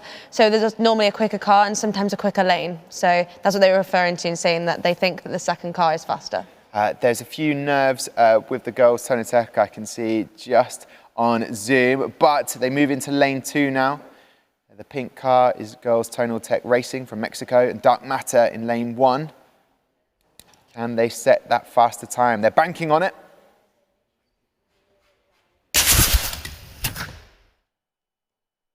There you have it. They did get that faster time. And 3 green sectors there. A very quick reaction time as well from Dark Matter. Sub 0.2. And what are we saying from those 2 times? Is that, what do you think at the moment, Amy? It's hard to tell who's going to go through. From what I think Dark Matter might have just pipped it really closely, which is a shame, but obviously they have a very quick car. Girls Tonal Tech, all the way in Mexico. Commiserations, you will not be going through the quarterfinals, but the car seemed to get quicker and quicker. Yes, it's great to know that it's faster than the other days. Yes. Okay, well, listen, you've done an amazing job to get into the second round. Hopefully, we'll see you tomorrow for the awards. Take care until then.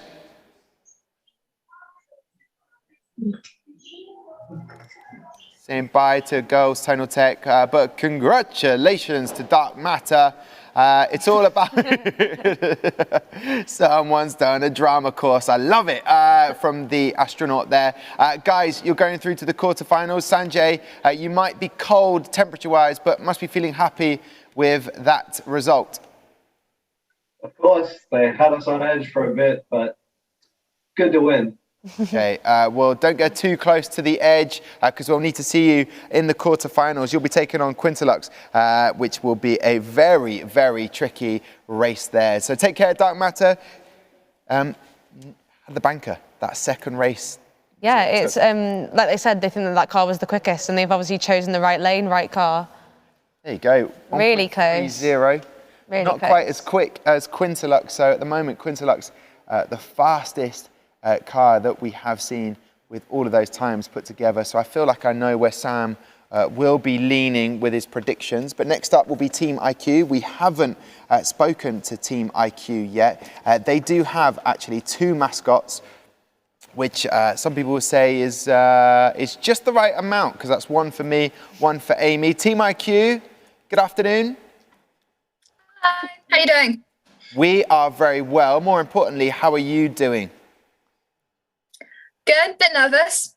Seeing some very quick times today, very quick reaction times. Yeah. But hopefully our car will perform. Hopefully it will perform. Quintilux, a very quick car, but you're not far behind. Anything can happen in knockout racing. Have you got a preferred lane for your faster car? Yeah, well, our best time was set in lane 1, so with our car A. So we're hoping to replicate that. Okay, well, I wish you the best of luck, Team IQ. Great to see you today. We've already spoken to the team Cyclone Racing all the way in America, but the flag, whoa, there's an extra flag. More flags. Yeah, I didn't think it was possible. I didn't think it was possible, Amy. This is great. And bringing something cultural to the table with let me say it right, with your candies. Yeah. Oh, yeah. Okay, well. That's a good feeling you're here. Yeah. Oh, well, that is great to see, bringing a little bit.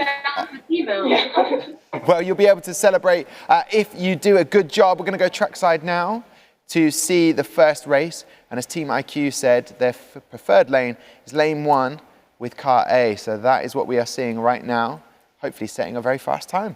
Hopefully. They've obviously done a very good job at choosing which one. And taking the race there. 3 green sectors for Team IQ. They had a preferred lane. Question is, was the preferred lane for lane 2 for Cyclone Racing? We'll find out. Suspense. I will ask them. Cyclone Racing, which is your preferred lane, and which did you think was the faster car? Lane 1 with car B. Oh, I like that. If they'd have said, we thought it was lane 2, then I'd be like, oh, okay, best of luck. But now, this is going to make it very, very exciting as we head into the second race. And it's a tough competition for you with Team IQ. They've been very fast throughout the competition so far. Yeah, we're also worried about our reaction times this time around, round 2. Okay, the fact that you're looking down at the ground as you wave the flag, I'm not feeling that confident. Did you set the reaction time? No, I did. Okay, well, there's a smile there, so you know what? Optimism, anything could happen. My first ones were better. Than these ones. Okay, well, I wish you the best of luck. Let's go trackside then, Amy, to see what happens and what unfolds. They prefer lane 1, so with that, anything can happen. Nail biting time here.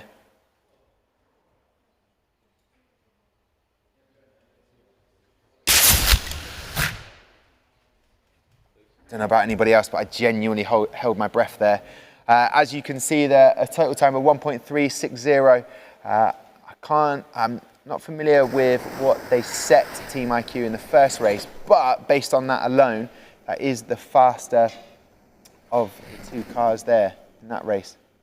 Yeah, it's looking like Team IQ might just take that one, obviously waiting for confirmation. But no, both very fast cars, and obviously they've done really well to get through to the knockouts because the only top 24 get here. So it's a really good achievement, especially with some of the penalties we've seen. Yeah, well, I was going to say to Cyclone Racing, as I wait for confirmation, that whatever happens, I'm expecting those boxes of nerds to be opened and to be shared around. They already are. Okay, all right. Is that the favourite one? Oh yeah, sour chewies. Oh, sours. Love that. And now we need some of them over here. Postage. Yeah, postage. We'll sort that out. We'll chat afterwards. Listen, Cyclone Racing, commiserations. You will not be going through to the quarterfinals, but a fantastic design of car, and to see it get this far is brilliant. So I hope you feel very happy.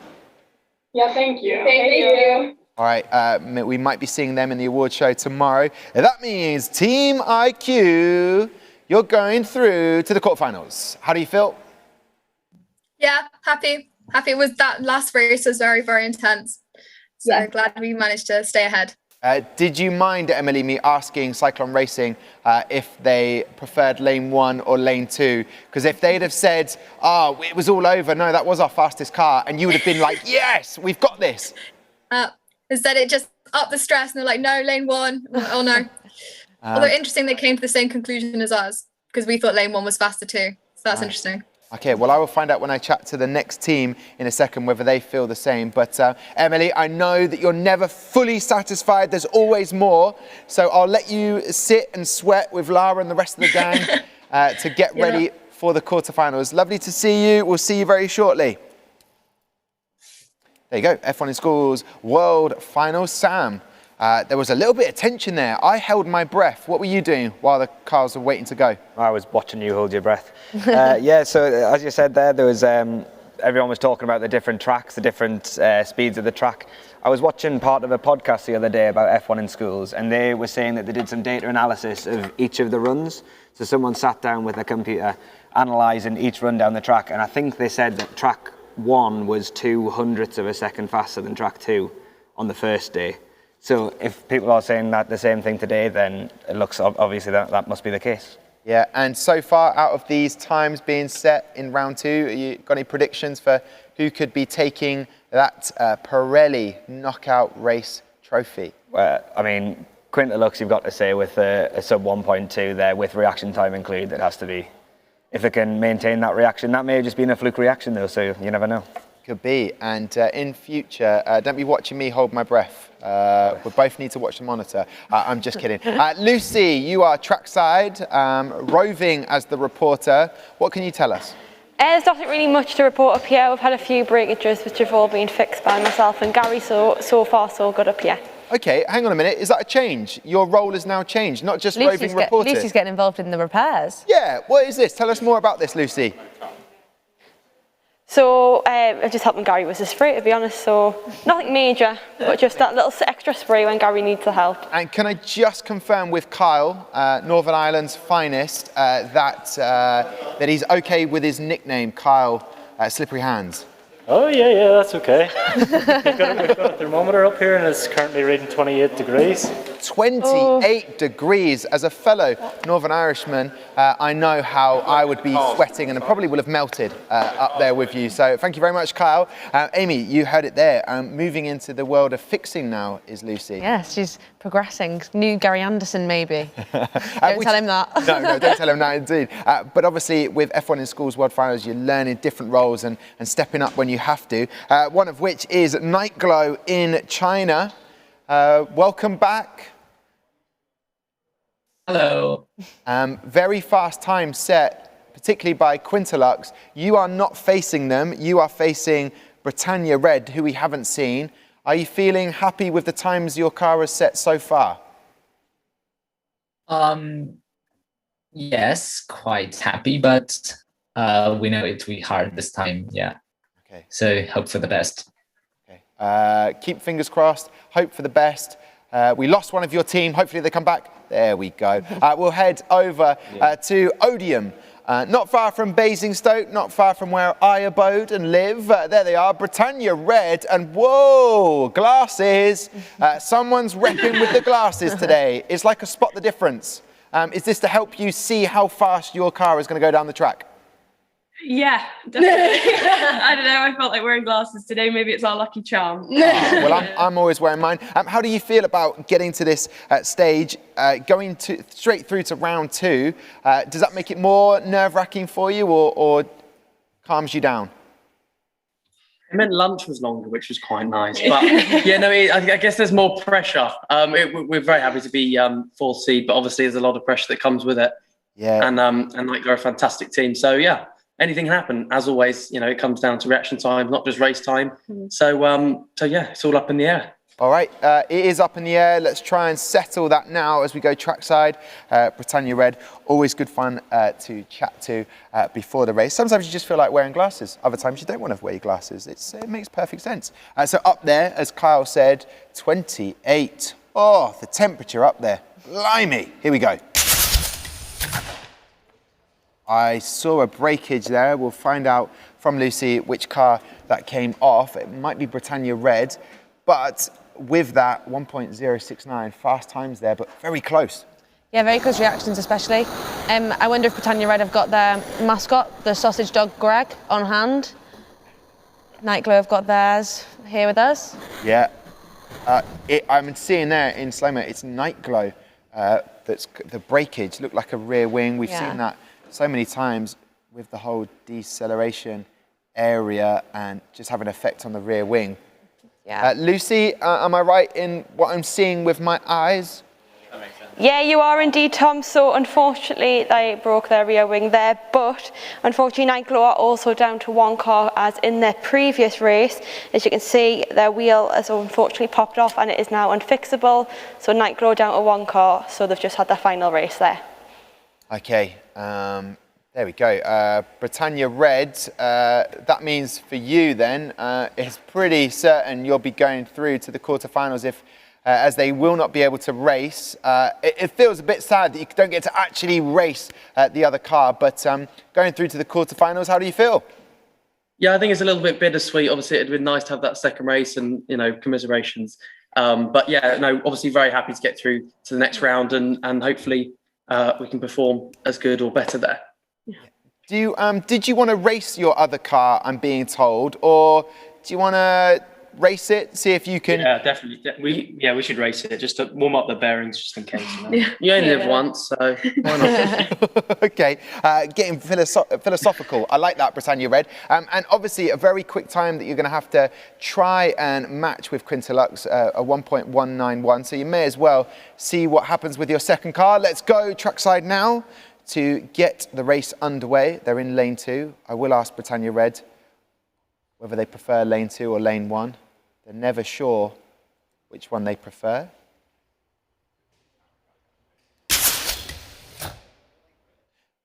Well, that's a relief, no breakage. I saw there, no breakage. Good time to set, get those bearings warmed up. What's the theory behind that, Amy?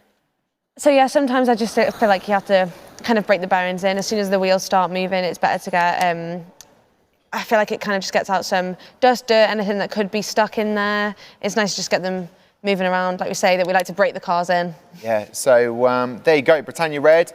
Well done. Which was your favourite lane? Lane 1? Let's withhold judgment on that one, Tom. As I've always said, both lanes are equally as good. And so I think we'll just leave it at that for now. All right, okay. We'll leave it as that for now. Okay, I feel like I was being told off. But Britannia Red, great to chat to you. Nightglow, commiserations. A wheel breakage means you couldn't race again. But well done on getting to this stage. And we hope to see you for the awards show tomorrow. Yeah, thanks. There you go, Nightglow. The mascot is going to have to come off the table now. Very soft, apparently. Very soft. Oh, good to hear. So Nightglow sadly won't be going through to the quarterfinals. Britannia Red, representing the United Kingdom, will be. Always a shame, Sam, when you can't race again and better that time. But as you can see there with the data on the screen, it really is very, very close, but yet Quintilux so much faster. Yeah, definitely. Another thing that I've noticed is that all of the cars, bar one, have actually set a slower time in the second round than they did in the first round. So maybe that was a rough idea, a bad idea potentially for Britannia Red to run that car again. Maybe it could have saved some life, because even the cars that didn't break are still running slower. So I don't know, the only one car improved itself, so maybe that's better made, maybe it's got a bit better resilience or whatever. But I don't know, maybe it would have been better saving that car if that was the faster one anyways. Well, I was giving them the chance whether they wanted to. Do you want to race again? And they were pretty adamant that they wanted to do that, but only time will tell whether that was the right thing to do. But it seems the fairest thing, because every other team will have raced their cars. Yeah, it's obviously a case of always wanting to improve, and if they saw the time that they set first and didn't think it was as good, they would want the chance to improve. But yeah, I kind of agree with Sam in that it was a risky move to run the car when you didn't need to, in case it broke. Yeah, which would have been. But a risk paid off, because it didn't break. Sometimes you just have to take risks, and you will be rewarded. Nothing ventured, nothing gained. F1 in Schools World Finals, Aramco, you are joining us at day 3. This is the knockout racing. Still to come, we will have Nebula taking on Genesis, and we can chat to Nebula right now. Nebula! Hello! Great to see you. What is the plan? We found out that you always have a plan. Will it stay to plan or stick to plan? What is it then? Tell me, guys. Well, we always may have a plan, but really, Tom, does anything ever go to plan? I can assure you it doesn't. And we are putting down your mascot, the Quacker, on the front, still smiling. How was yesterday with all of the assessments? Did it go well? Yeah, I'd say all the interviews went pretty well. Yesterday was a pretty engineering heavy day. So sorting out all the car stuff, and yeah, it's all looking pretty flash. I will say this about Nebula. I always plan to have a fun chat with them, and I know there's going to be smiles aplenty, and doesn't fail me any time that I've chatted to you. So Nebula, best of luck to you. Currently the number 3 car seeded team. So let's go trackside now to see whether they can stick with that number 3 title and be very fast on track, and taking on Genesis from Scotland.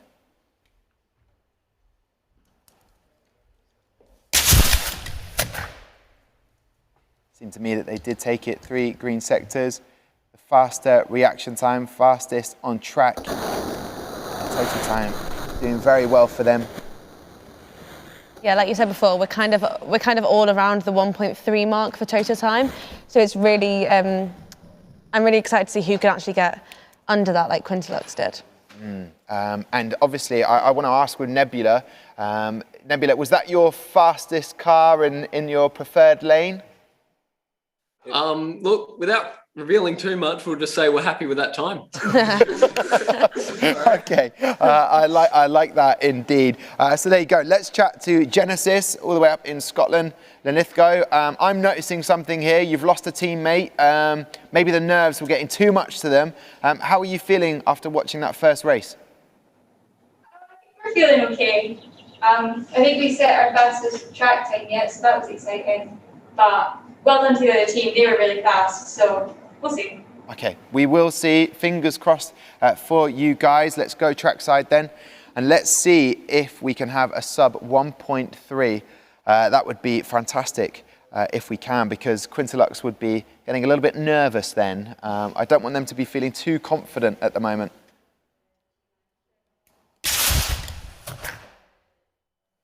Very quick, and Nebula getting even faster with their total time. That was a 1.305. And that means Nebula will be through. Shame to say goodbye to Genesis from Scotland. Because their car seems to be speeding up, but obviously just not enough to catch Nebula, but it's nice to see. Yeah, such a shame to say goodbye to you, Genesis, but I hope you've enjoyed this knockout race competition, and I hope you find your other teammate. We did say stay still and do not move, but you do your own thing. That's what Genesis is all about. Did you enjoy the knockout races? Yeah, we loved it. It's been so exciting. We loved it. Ah, fantastic. Well, listen, take care. Hopefully see you tomorrow. Let's chat to Nebula then. Seems like it went to plan. Yeah. Well, look, nothing ever goes to plan. We're still not getting the 0.001 times that like would be the plan. But you know, overall we're pretty happy with our 2 times. They were both fairly consistent. Obviously we need to try and get below the 1.3 mark if we do want to be like right competitive up there. But yeah, those were 2 of our fastest times of the competition. So hopefully we can be pretty competitive in these knockouts. I'm just wondering where was the speed on the last 2 days? Like, what's going on? You're just warming up. It's the distance to Australia. You've got to think about the distance. It just takes a little bit longer. Well, I'm glad it's going to plan. See you very shortly. There you go, Nebula going through to the quarterfinal. Like every good wall chart, I'm filling it in as you go. You're doing exactly the same. And also, Amy, lanyards, where are our passes? We lost them yesterday. Have you got yours? I've got mine. I was going to surprise you with mine. Okay, well, there you go. We've got our lanyards, so we're allowed in the F1 in Schools global headquarters. Sam, very fast time. Great to see if you're the team where your car's getting faster and faster. Yeah, definitely. It makes it more exciting as well. So you're comparing yourself to other teams, seeing how much faster can I go. Obviously, all of them know their own reaction times, so they'll have an idea if their reaction times are getting better towards the end. They'll have an idea if they reach the final, what sort of time they're going to be getting there, but they won't know what everyone else is. So yeah, a lot up in the air still. Okay, we're heading over to see Team Tachyon taking on Team Rocket. So stand by, Sam, as we go and talk to Team Tachyon in Brazil. It's Brazil versus Portugal. You speak the same language, but you were definitely wanting to beat them on the track. Sophia, what are you feeling? What are you thinking about this race? Of course, we'd like to go through the next round. We know there's some penalties involved, so we're kind of prepared for that. But of course, we have to see the reaction times, and our car has done some faster times as it has continued running across these last few days. So maybe we'll be surprised. Okay, currently your best time is a 1.375.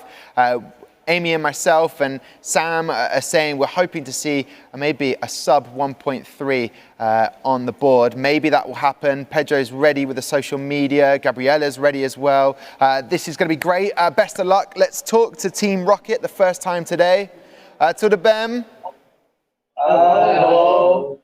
So there you go, holding the mascot. That's the only thing you can do. The rocket does not stand up. That's the addition I want to see next year. Can the mascot stand up on its own? But Team Rocket, how do we feel about the knockout race? Amazingly good. A little nervous, but amazing. Yeah, proud. All right, well, it is Portugal versus Brazil. Anything could happen. I like this. For a football fixture, this would be incredible. Let's go trackside then. It is all about F1 in Schools World Finals.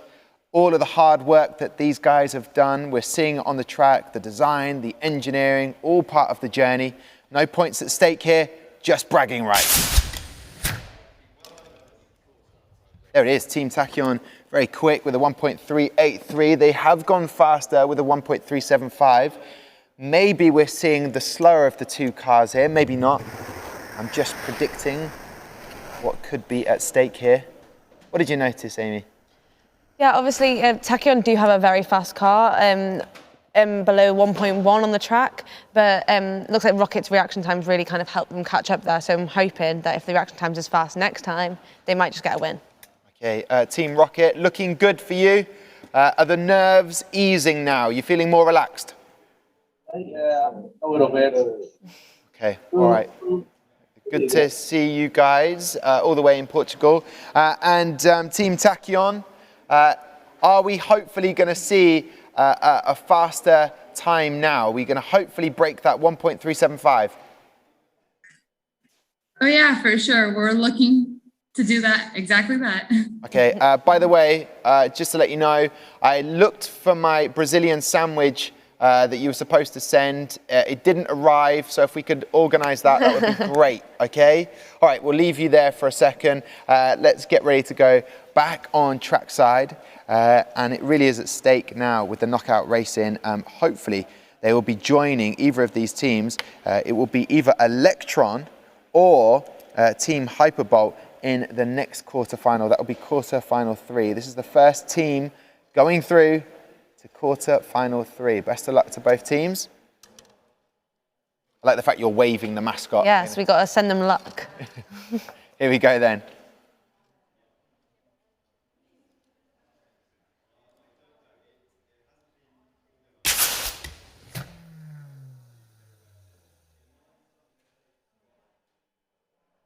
Okay, so I'll get the latest from Lucy.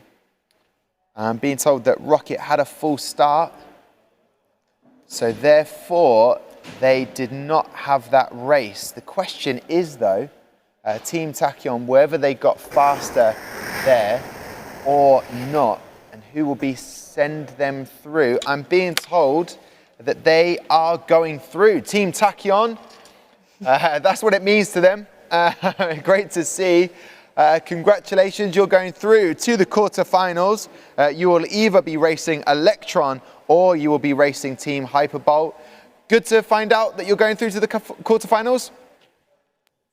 Oh yeah, for sure. We're so surprised, but so happy. I mean, we've been just seeing everyone race and the level is incredible. All the teams are doing really well. So to be there with the top teams is amazing. Okay, there you go. That is the first non-top seed to go through, Sam.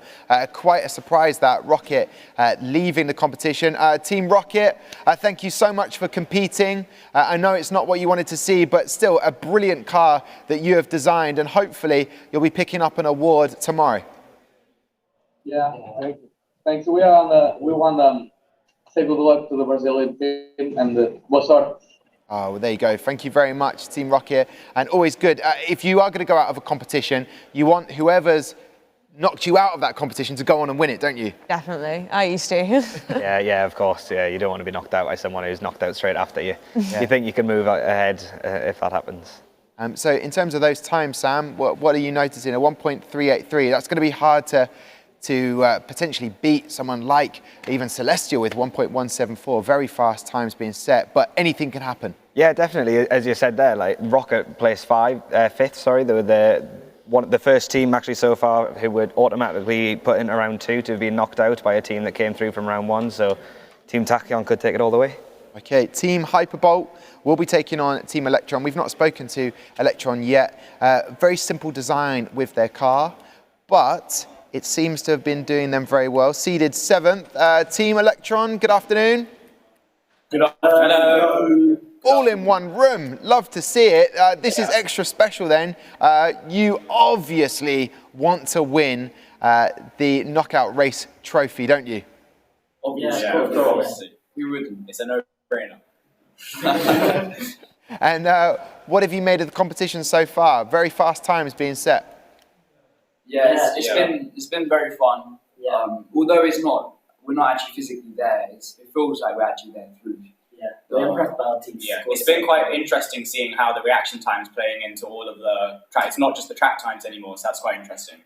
Yeah, and taking on Team Hyperbolt all the way in India. This will be a really interesting one. And then either of you teams will be going through to the quarterfinals to take on Team Tachyon. So I guess we just need to go trackside for you guys, Electron, to see what your car can do. Before we do that though, Team Hyperbolt, are you still with us? Yeah, hi. Hi there, guys. Very fast times being set. Yours is a 1.528. Compared to some of the other times set, that wouldn't be enough, but anything can happen. Fingers crossed your car gets faster, right? Yeah. Yeah. Okay, here we go then. We'll wait no more as we go trackside to see the times being set by both teams.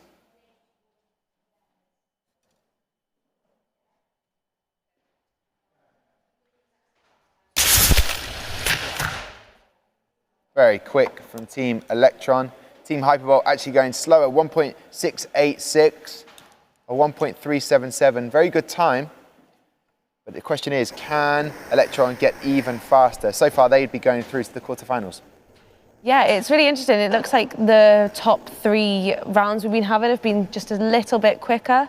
So during these last 3 rounds, we've been starting to see around the mid 1.3s. So it means that there should be a very interesting quarter and semi-final. Okay, all right. I like that, Amy. Throwing forward. Always looking forward. Team Hyperbolt, you have to do exactly the same. Look forward to race number 2. The question is it going to be the quicker of the 2 cars? Sadaf, can you give us some insight in that? Faster car. Okay, all right. Well, I wish you the best of luck then, as we will go trackside. Also, a little update. Can someone get Sam a seat? He would like to sit down. He's been standing all the time, haven't you, Sam? I've got a table I can sit on if I want to. Who's sitting on tables? Breaking all the rules. Maverick. He's a maverick. Sit with the trophies. Let's go with trackside then to see if Team Hyperbolt can improve on that previous time and whether Electron can get even quicker.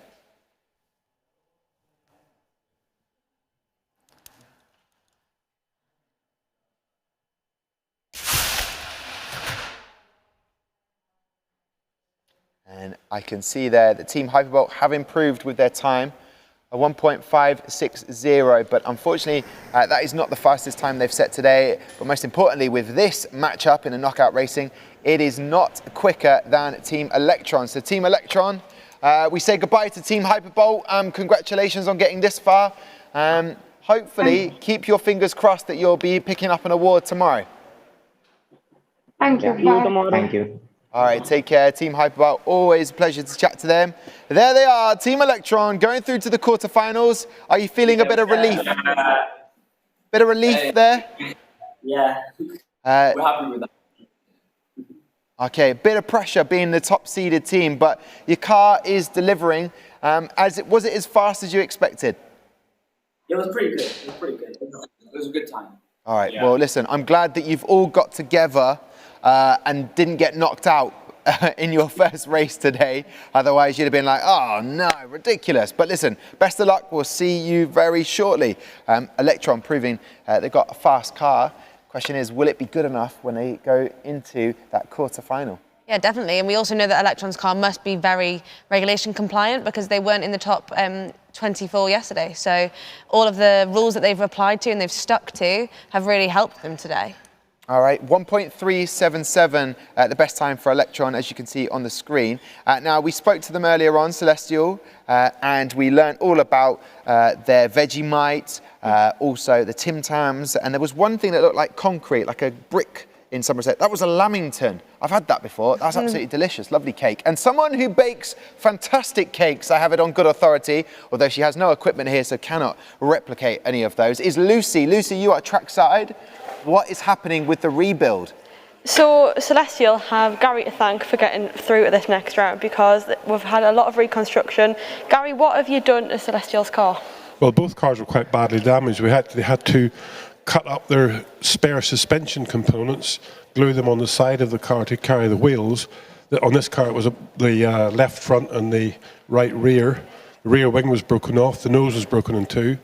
So, you know, it's a typical example. You send some spares, we can somehow make it work for you. So some teams don't send spares, and then there's no way we can obviously make things. But for one of the other cars, I was actually making a rear wing last night out of a hubcap. So we try our hardest to get all the teams into the competition in the best way possible, and this is an example of that.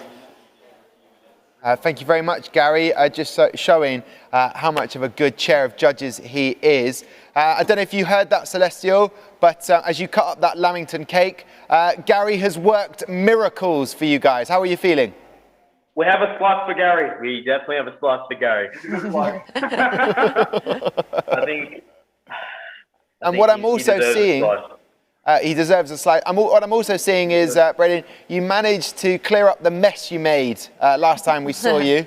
Talk us through that. Dustpan and brush, was it? I'll be honest, I did myself a bit of a mischief. Yeah, sort of. Yeah, it didn't really make it into my mouth, but it's okay. It's all cleaned up and we're ready for the next round of racing. Oh, I love chatting to Celestial. I did myself a mischief. That is a fantastic phrase throughout. Well, listen, best of luck. We know you have a quick car.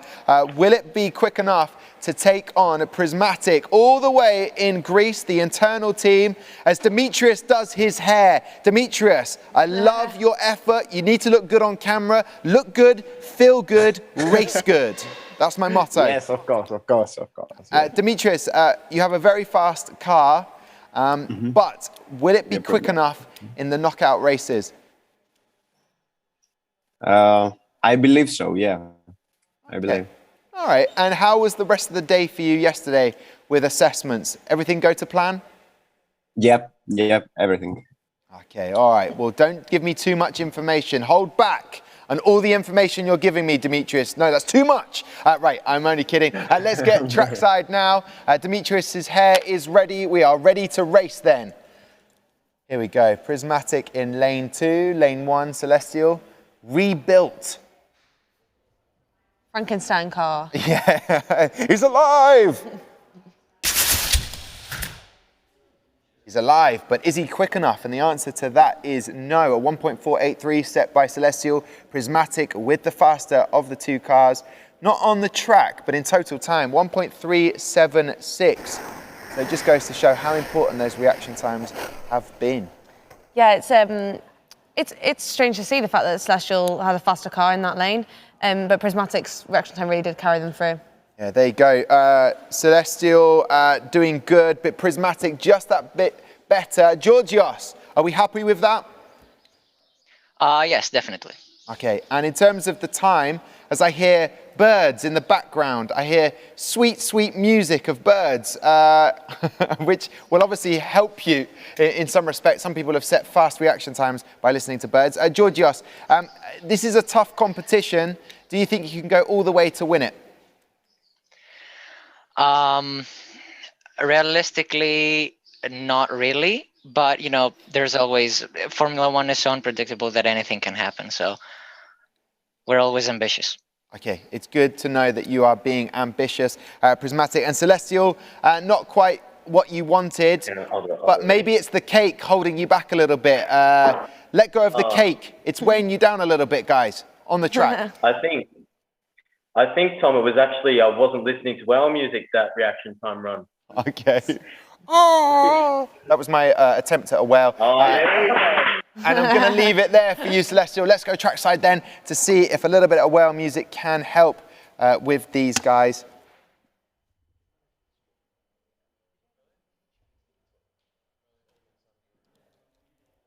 Here we go, Prismatic in lane 1 and lane 2, Celestial. Best of luck.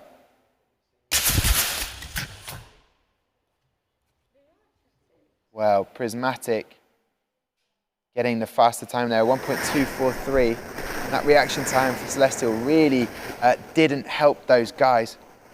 That means Prismatic will be going through. Celestial, the disappointment on your face is real. I see that.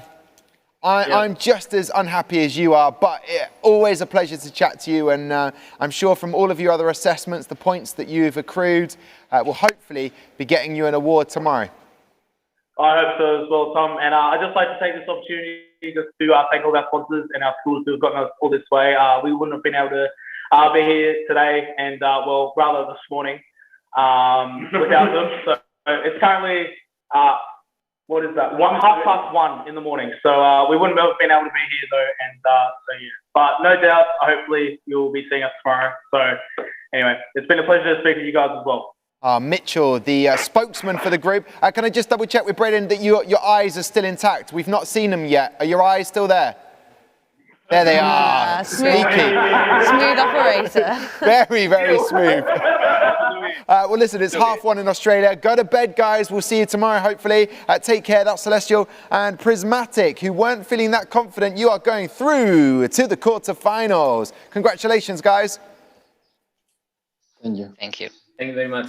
There you go. I reckon Prismatic are just holding back some of that conversation for the final when they win it, and they thank everybody where they are. That's the internal team collaboration, in Greece. So there you go. We're looking at the results because we'll be heading to the quarterfinals now, and this is where it really hots up. In some respects, if you're the team got to the quarterfinals, you want to go all the way to the final. Sometimes you're like, yeah, it's fine. We went out round 1. We're happy with that, because they'll start to believe now that they could go on and win it. Yeah, and like I said, these are really, really tight between some of them. Quarterfinal round 2 is going to be especially tight with a 6,000th of a second between them.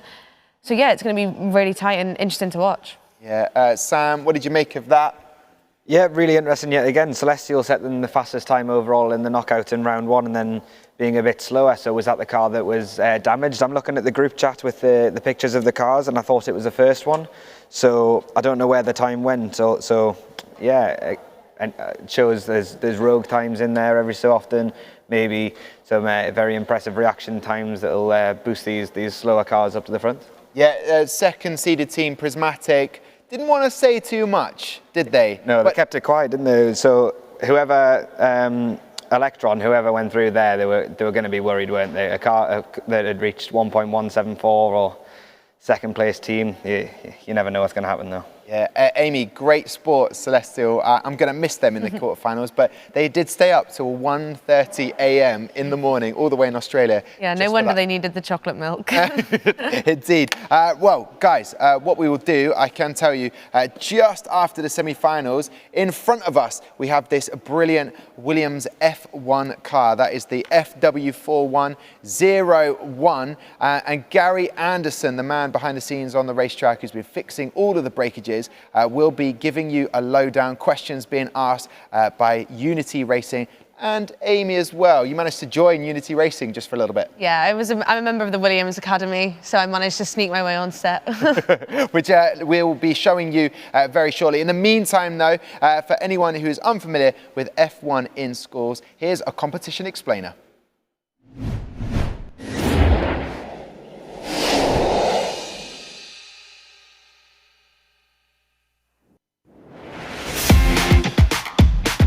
What is F1 in Schools? F1 in Schools is a global STEM challenge, working with industry partners to provide an exciting and challenging educational experience. A group of 3 to 6 students form a team, think of a name, allocate job roles, and start to design their miniature Formula 1 car of the future.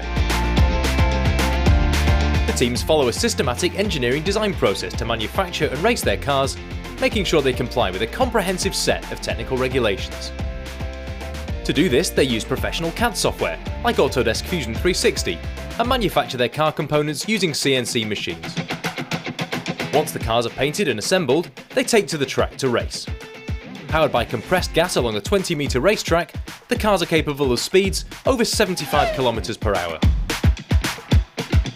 The racing is fast and exciting, but there is more to the challenge, as it inspires learning not only in STEM subjects, but wider skills including project management, marketing, teamwork, innovation and communication.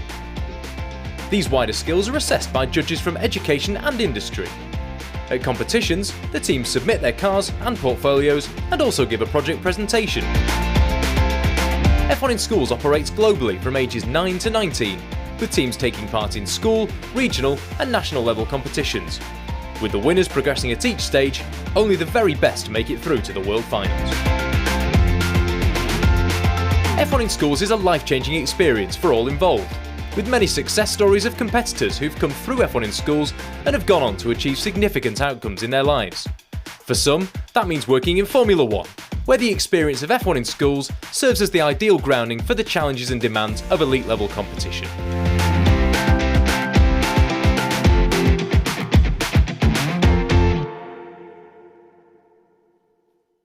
So there you go, everyone should be up to speed now. Thank you very much again for joining us on day 3, the knockout races. F1 in Schools doing an amazing job getting everyone on board. Amy to the side of me, 2-time world finalist, gone through all of the F1 in Schools and back now to present. So hey, that could be a path for some people competing, maybe joining me to present. Yeah, definitely. It's a massive alumni network, and it's really nice to see that in a couple of years they'll all be on the Facebook group and the LinkedIn group, and we could all chat and then meet up with teams that are probably younger than us. Yeah, and we're noticing a few comments coming through on YouTube as well, cheering on a few teams. Sam, over by the touchscreen, former alumni as well, back to offer your opinion, and that is what I want right now. I did challenge you at the end of round 2, before we went into the quarterfinals. I wanted you to have a good old look at all of the data, and then tell myself and Amy and the rest of the world, what do you predict, and which teams do you reckon will be in the final?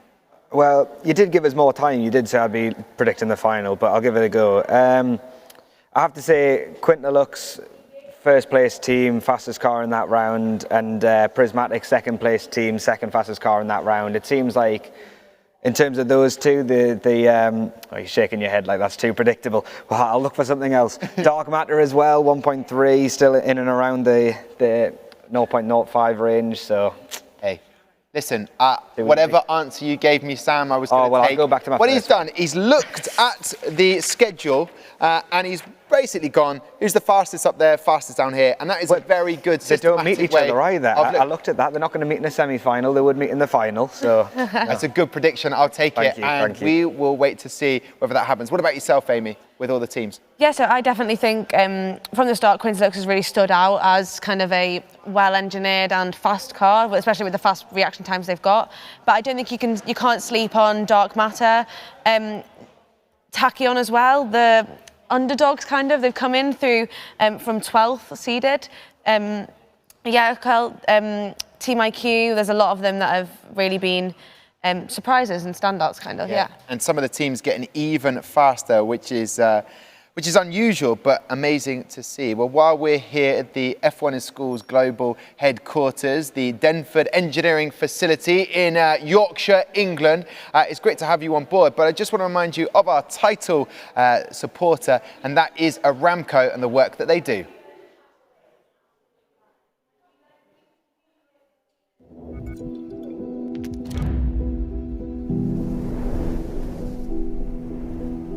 People talk a lot about the need for change. How are we going to solve the world's problems? Because we want better lives for all of us.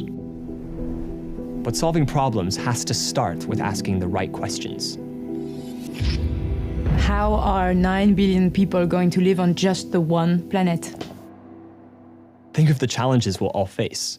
Air quality, climate change, transport, food security. These are all issues that need dealing with right now. It's a massive challenge. And a lot of it has to do with energy. It needs to be affordable and accessible and reliable. It's a complex issue because the world is still developing. I mean, 80% of people have never been near an airplane. Change is inevitable. We'll need more energy. But it has to be viable. For example, in India, 2/3 of rural households still cook using firewood. Alternatives could help transform their environment. How can Aramco make a difference? Let's face it, oil isn't going anywhere anytime soon. There's nothing quite like it. But we need to find ways to make it more sustainable. Cleaner. Better. Being right at the heart of global energy supply means that we're in a unique place to do just that. What I'm doing won't change things on its own, but if you look at all the other projects going on around the business, it really adds up. Like, right now I'm working on the next generation of automobile engines. The opposed piston engine. When combined with optimized fuel, it means 50% increase in fuel efficiency. I mean, that's just incredible, right? What about our impact on the planet? How we act is just as important to me as what we do. We already have one of the lowest carbon intensities of any major oil producer by a long way. I'm pretty proud of that, but we have to do more.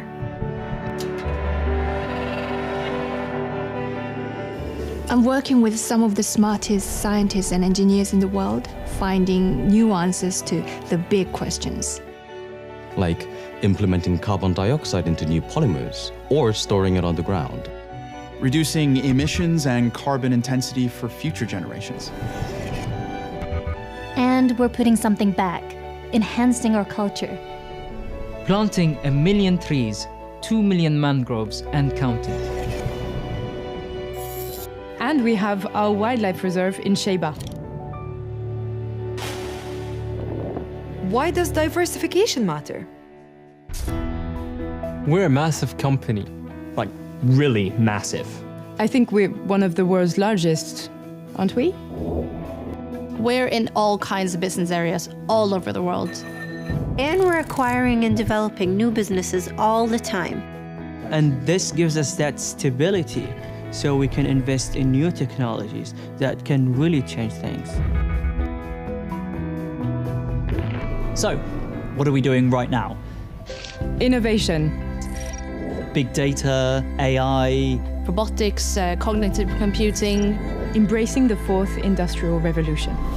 Technology that will drive rapid change. Our Terra Power Simulator allows us to model our reservoir in much greater detail, so we can manage them far more efficiently. Our crude to chemicals program could transform the whole industry.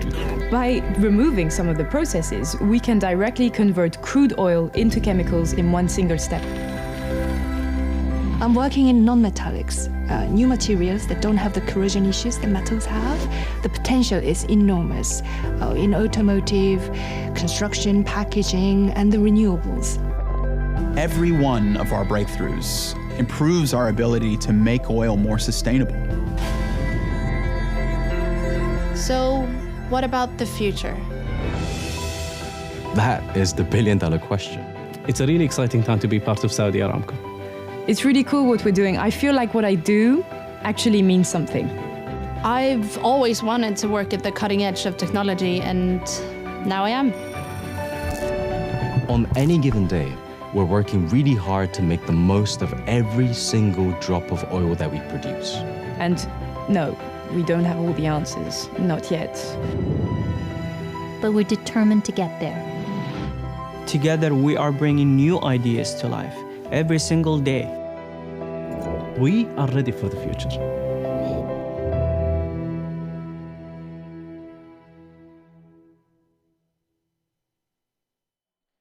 Great to hear from our title sponsor, Aramco. Welcome back to the F1 in Schools World Finals, where we are in the middle. We're actually in the quarterfinals of the knockout races. Still a lot of racing to happen, to take place. As you can see, we will first of all have Dark Matter taking on Quintelox, so the #1 seed taking on the 8th seed, hoping to make it to the semi-final. Quintelox been tipped by Sam to make it all the way to the final. Will they be pipped by a team? We'll have to wait and see. Amy, I am hearing reports, rumours, that if an Australian team win, they'll be doing a shoey. So that could be happening. Will Dark Matter actually go through that? Could they be doing a Danny Ricciardo? I'll be crossing my fingers because I'd love to see that. Okay, we are apparently ready on track. But I would like to chat now to Quintelox in Ireland, who are looking very pretty. Did you hear that, Sam, you are at the top, looking pretty at the top of the table, but Sam says that you're going to go all the way to potentially get to the final. Does that give you a bit of confidence, or does it put a target on your back? Definitely gives us a bit of confidence. The pressure as well, though. Yeah, it's always good. We're hoping he makes the right decision anyways. And through the whole competition, does having a little bit of pressure on you bring out the best in you? I suppose it does, but pressure's for tires, you know. Oh, I like that as a line. Pressure's for tires. Like it. Well, your competition is Dark Matter. I've heard on YouTube that if you do win, people are hoping that you'll do a shoey. Sanjay, can that happen? Is that possible? What are your shoes like? I wouldn't do it, but Kate might. Oh, yeah. Okay. Okay. Yeah, and astronaut's boots, maybe they're a little bit thicker, more absorbent. I don't know. We'll have to wait and see. Great competition in Quintelox. This is really the best, taking on the best in this first section of the schedule. What do you think you'll do? What do you reckon you can win? I'm hoping for it, but they definitely are a very tough competition, so I have to wait and see. Tough competition means for us neutrals, it's going to be good action. Let's go down trackside now to see Quintelox in lane 1. They're using car A, and lane 2, Dark Matter using car B. Does that mean car B is the faster, or is it car A? We'll have to wait and see.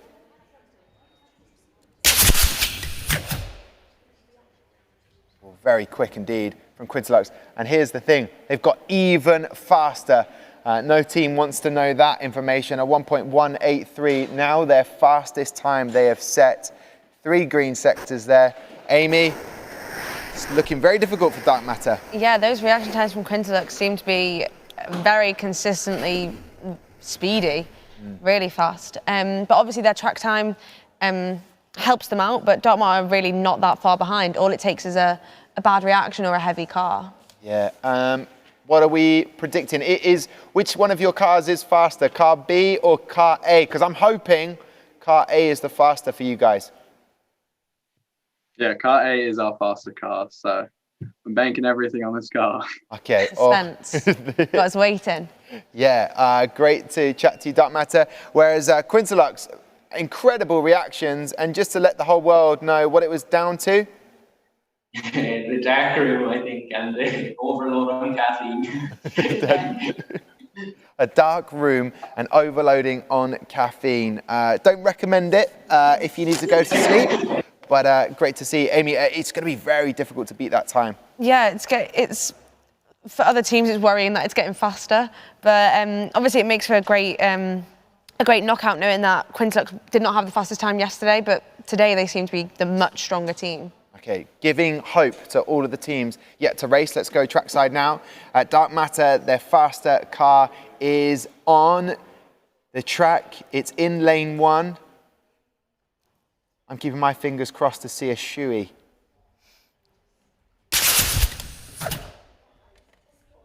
Those unfamiliar with what a shoey is, just drinking out of your very own shoe. With the Australians, they could be using some sort of cold milk, chocolatey drink. But I believe there that because the total time wasn't bettered than 1.183, it means that Quintilux will be going through to the semi-finals. That is confirmed. Congratulations, doing Ireland proud. Yeah. And just a side thought, where's Amy's face on a poster? You promised us this. No, we're working on it. We're doing a life size this time. So But also, because of the delay, we're giving Amy the opportunity to look after Quinn, our mascot. So we're no pressure, like, but Quinn is yours if you want. Oh, wow. Wow.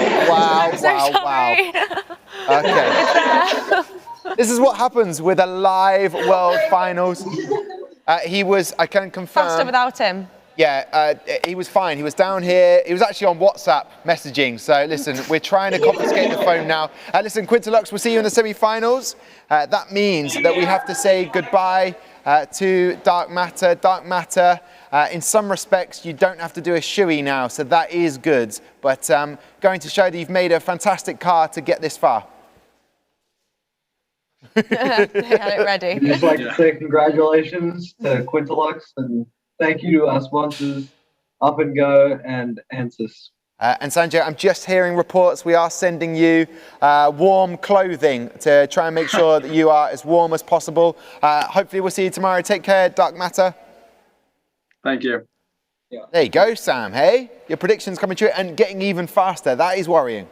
Yeah, those 2 times are 2 really fast times, 2 different cars as well. It's not just one really strong car, it's both of them. They now take up 3 of the top 4 times that we've seen today.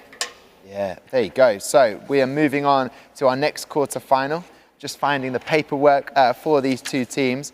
And also we have a question to pose to Britannia Red about their mascot. The mascot is not here in the F1 in Schools global headquarters, but we do have the mascots for Team IQ, which we will talk to first. Team IQ, the mascots are on the table, raring to go. What do you make of Quintilux's time?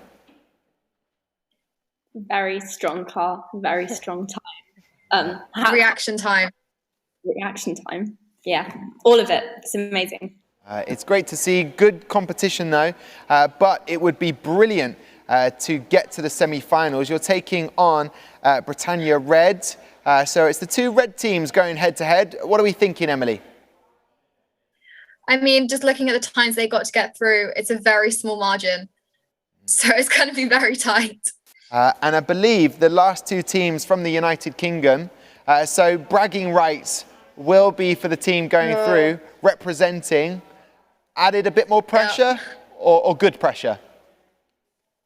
I think pressure. I think a little, I mean, we're not there. So, it's, the reaction times are done.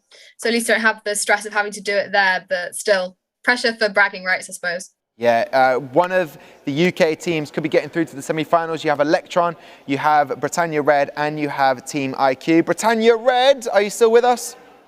Hello. Now, Amy, pose your question to them about their mascot. I hope you're listening, Britannia Red. So, Greg, the sausage dog. Yes. Is this like sausage rolls? Greg's sausage rolls? He's named after that, yeah. I told you. I got that. Look at that. We love it. Great to know that your mascot is safe and well and not a sausage roll, although that's making me hungry again. Let's go trackside then. Best of luck to Britannia Reds and to Team IQ. A bit of UK bragging rights for either of these teams on the track. Team IQ in lane 1. We know that that is their preferred car. It is the faster one. And Britannia Red like both lanes. Yeah, apparently so. Oh, that looked neck and neck there. Very close. Very close indeed. Wowzers. So close. 1.312 for Britannia Red, crossing the line just before Team IQ. A 1.349.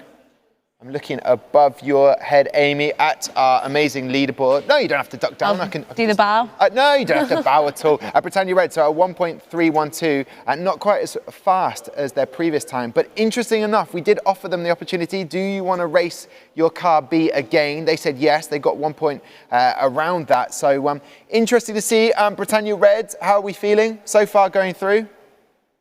Good. I think, our better car, I think, is car A, so hopefully we can improve on that in the second race, but all the best to IQ. Okay, yeah, Team IQ in the UK, still a fast car that you have, but just not quite as quick as Britannia Red.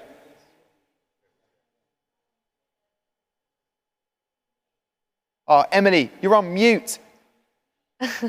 Oh no, didn't want to hear me, sighing and reacting to the races. Yeah, I mean, credit to other team. Their reaction time is definitely helping that, I think. So I guess we'll have to see in this last one. Yeah, great stuff though. It's taken almost 3 days to finally use what we've all learned in the last 15 months. You're on mute. You're on mute. But listen, Emily, it couldn't have happened to a nicer person. I'm wishing you well as we go trackside to see whether Britannia Red can improve on their time, and in more so for Team IQ, whether they can better that previous time. Best of luck to both teams.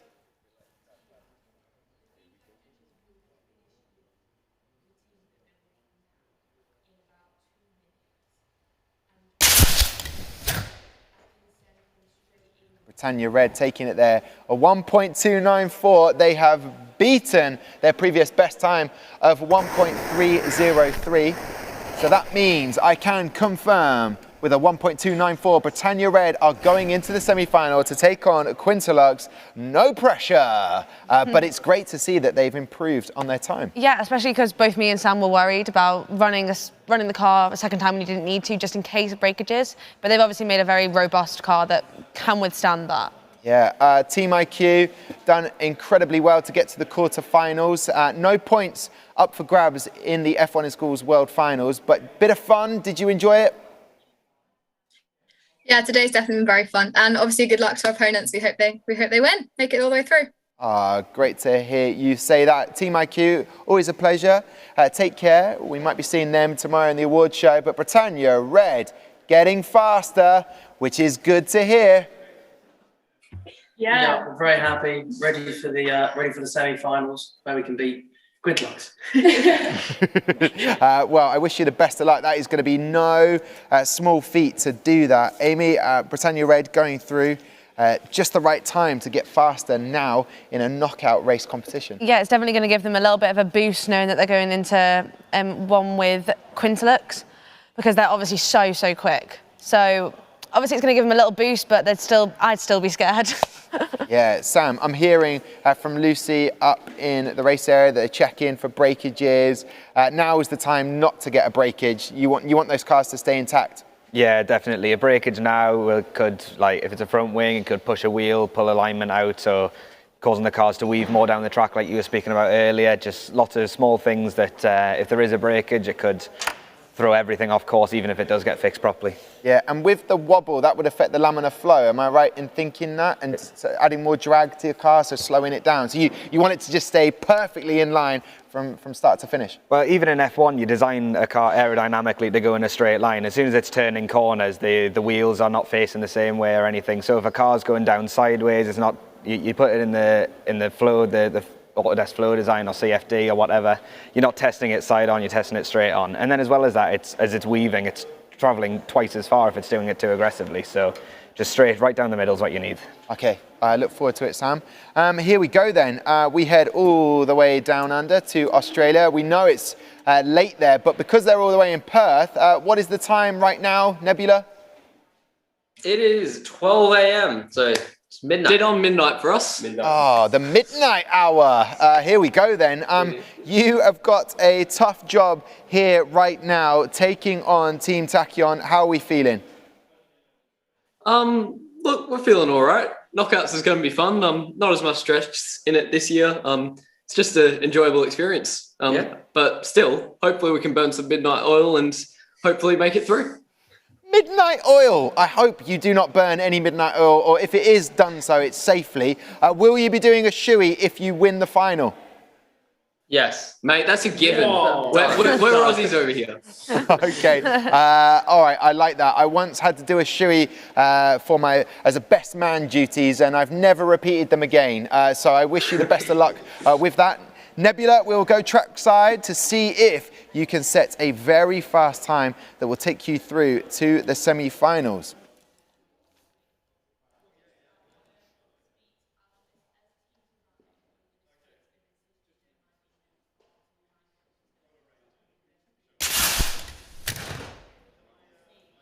Seeing breakage there. I'm hearing the teams react to it as well. I think it's for Team Tachyon, but we'll wait to get confirmation on that. A 1.294. Great to see for Nebula. That's their fastest time so far. Yeah, isn't it interesting how less than an hour ago we were talking about the middle being 1.3, and now we've just gone, the last two ones have been under it. And do you know what it is? I think it's that midnight oil that they are potentially burning that is getting them even faster. Team Tachyon, I'm seeing a breakage. I'll give you an update on that. How are we feeling? Oh, we're feeling good. We're very happy to have gotten this far, to get a Brazilian team this far in the knockouts. We've been surprised with the results until now, and we're just happy to see what happens next. And of course, our teammates are doing great. And if you were to leave the competition in the knockout race, would you like your team that beat you to go on and win it, or would you want them to get knocked out next round? Be honest. To win it all, of course. I think it makes more sense, because then we can say that we lost to the team that won at least. Okay, I like that, Sophia. Well, we wish you the best of luck. Are you sort of rooting for them, Amy, because of the name? I'm always rooting for Tachyon, close to the heart, but all these teams honestly deserve to be here. They've done so well, especially during the pandemic, to get whatever they could here. So yeah, definitely rooting for Tachyon. Yeah, okay. But I'd be happy for any of them. All right, 1.376 is their current time. Will they improve on that? Lucy, a lot going up there, I can hear. Yeah, so unfortunately for Nebula, their whole front has snapped off. And then for Team Tachyon, they've just lost a rear wing. So when we find out who gets through, we'll sort out their problems for them.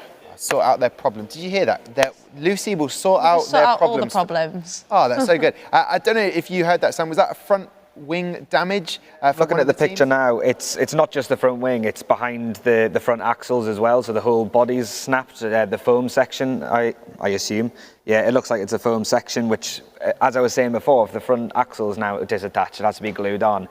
Does Gary have the tools in order to make it aligned? Obviously, I assume he has some sort of magic, but the whole front's off. When we were designing cars, we were modelling cars, we were making sure that it was in a correct rig and everything, making sure the wheels were totally aligned straight down the track yet again, so it's nervy times for that car, I think. But as long as the other car's fast and as long as the reaction times line up with the fast car, then they could still obviously win it. Okay, nervy times indeed. Let's go trackside then to see Nebula taking on Team Tachyon. Hopefully Team Tachyon can post a very fast time. Both using car A, as I see.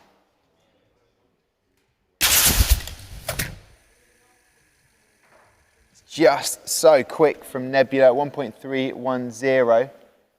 That isn't a faster time for Team Tachyon, so that means we say probably goodbye to our Brazilian team now.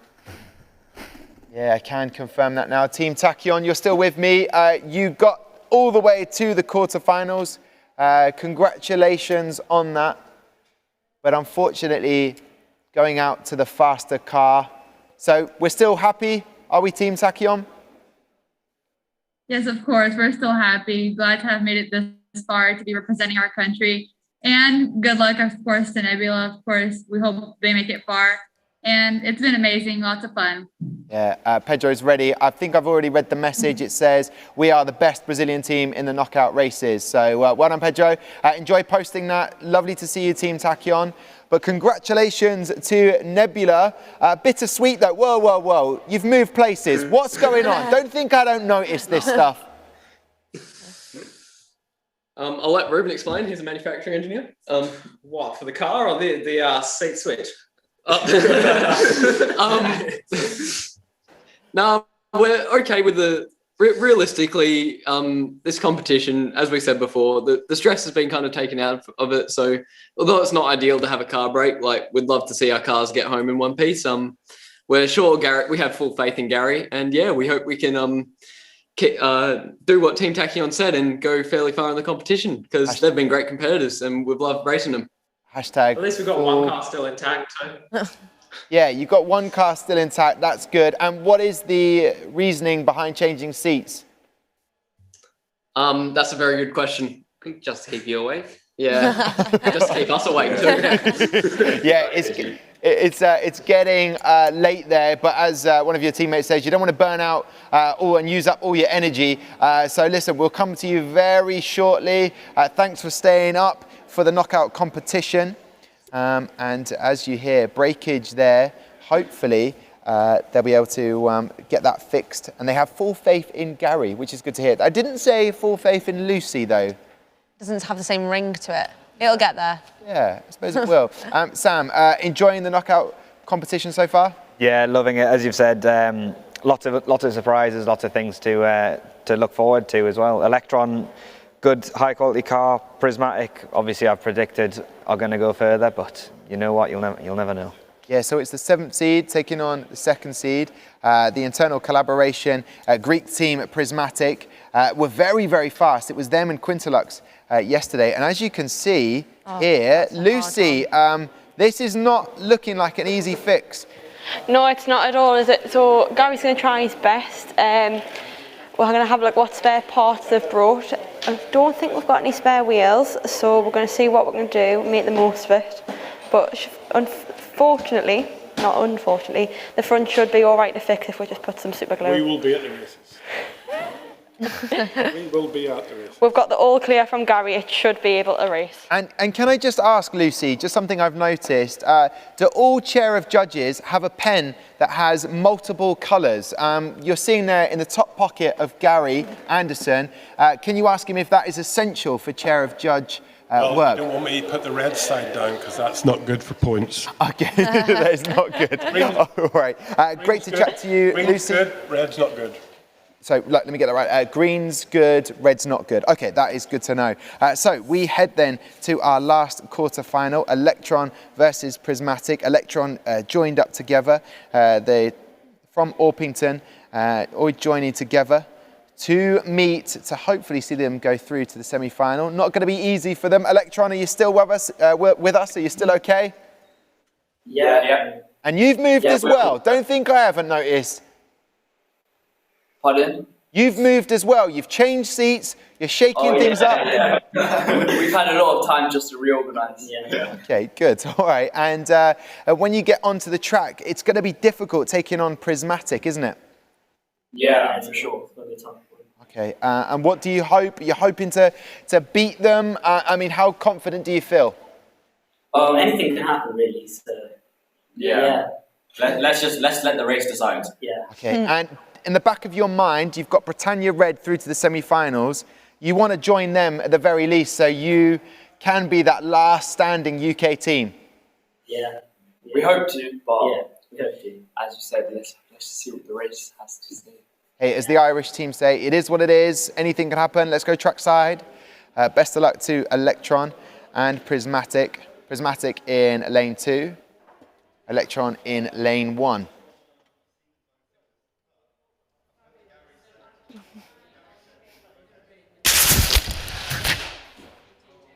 Ooh, I'm seeing breakage there. Prismatic a 1.287. Electron a 1.447. They have managed to get a 1.377. So with that, we'll get confirmation on those breakages. Didn't look good there, Amy. No, it's never good when it hits at that speed, especially with the replays now, be able to really see.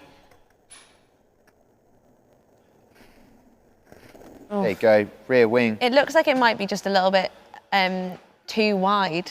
Like Sam said, it hits the bristles at a thicker part, so really the stronger bristles. So the wing looks like it might just be a little bit too wide, but obviously that's for them to decide.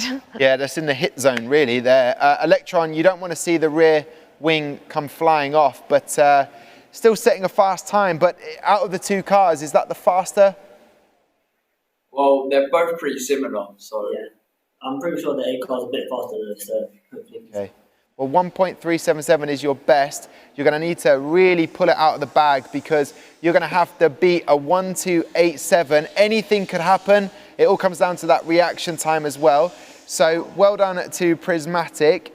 Prismatic, you're in Greece. Demetrius, how is the hair helping you out? Is it okay? Everything is good, yeah. Okay, everything my hair is always helping. Yeah. Of course it does. You know, when you're too cold, more hair helps. It keeps you warm, and then it also just looks good in hot weather as well. So there you go. All right, guys. Best of luck. We will go to the track to see whether they can better that time. And you might be able to hear we are at the Denford Engineering. So there is some noise in the background. I believe that is Gary fixing the car. Best of luck to both teams here. Now, I didn't see Electron leave their start position. Get confirmation on what's happened there. It's a full start. So, Prismatic with a 1.262, which is their fastest time, making it tough for Electron, but we want to be able to give them the best opportunity.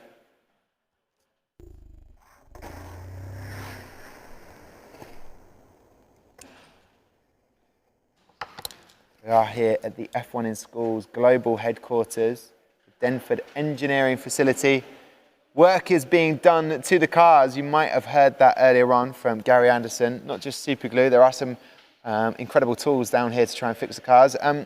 You never want to see a full non-start for a car. No, it's obviously a really big shame because Electron were hoping to come back to Prismatic, but on other news, Prismatic do seem to be getting a little bit slower. Ooh.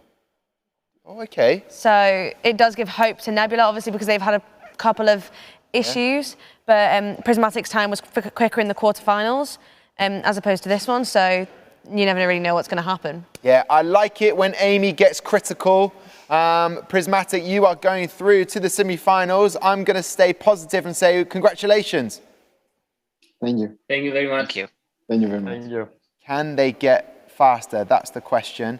Amy, and at a good point, you know, you don't want to be slowing down in a competition, a knockout race like this. You want to be getting faster and faster. Yeah, especially when teams like Quintilux are getting faster.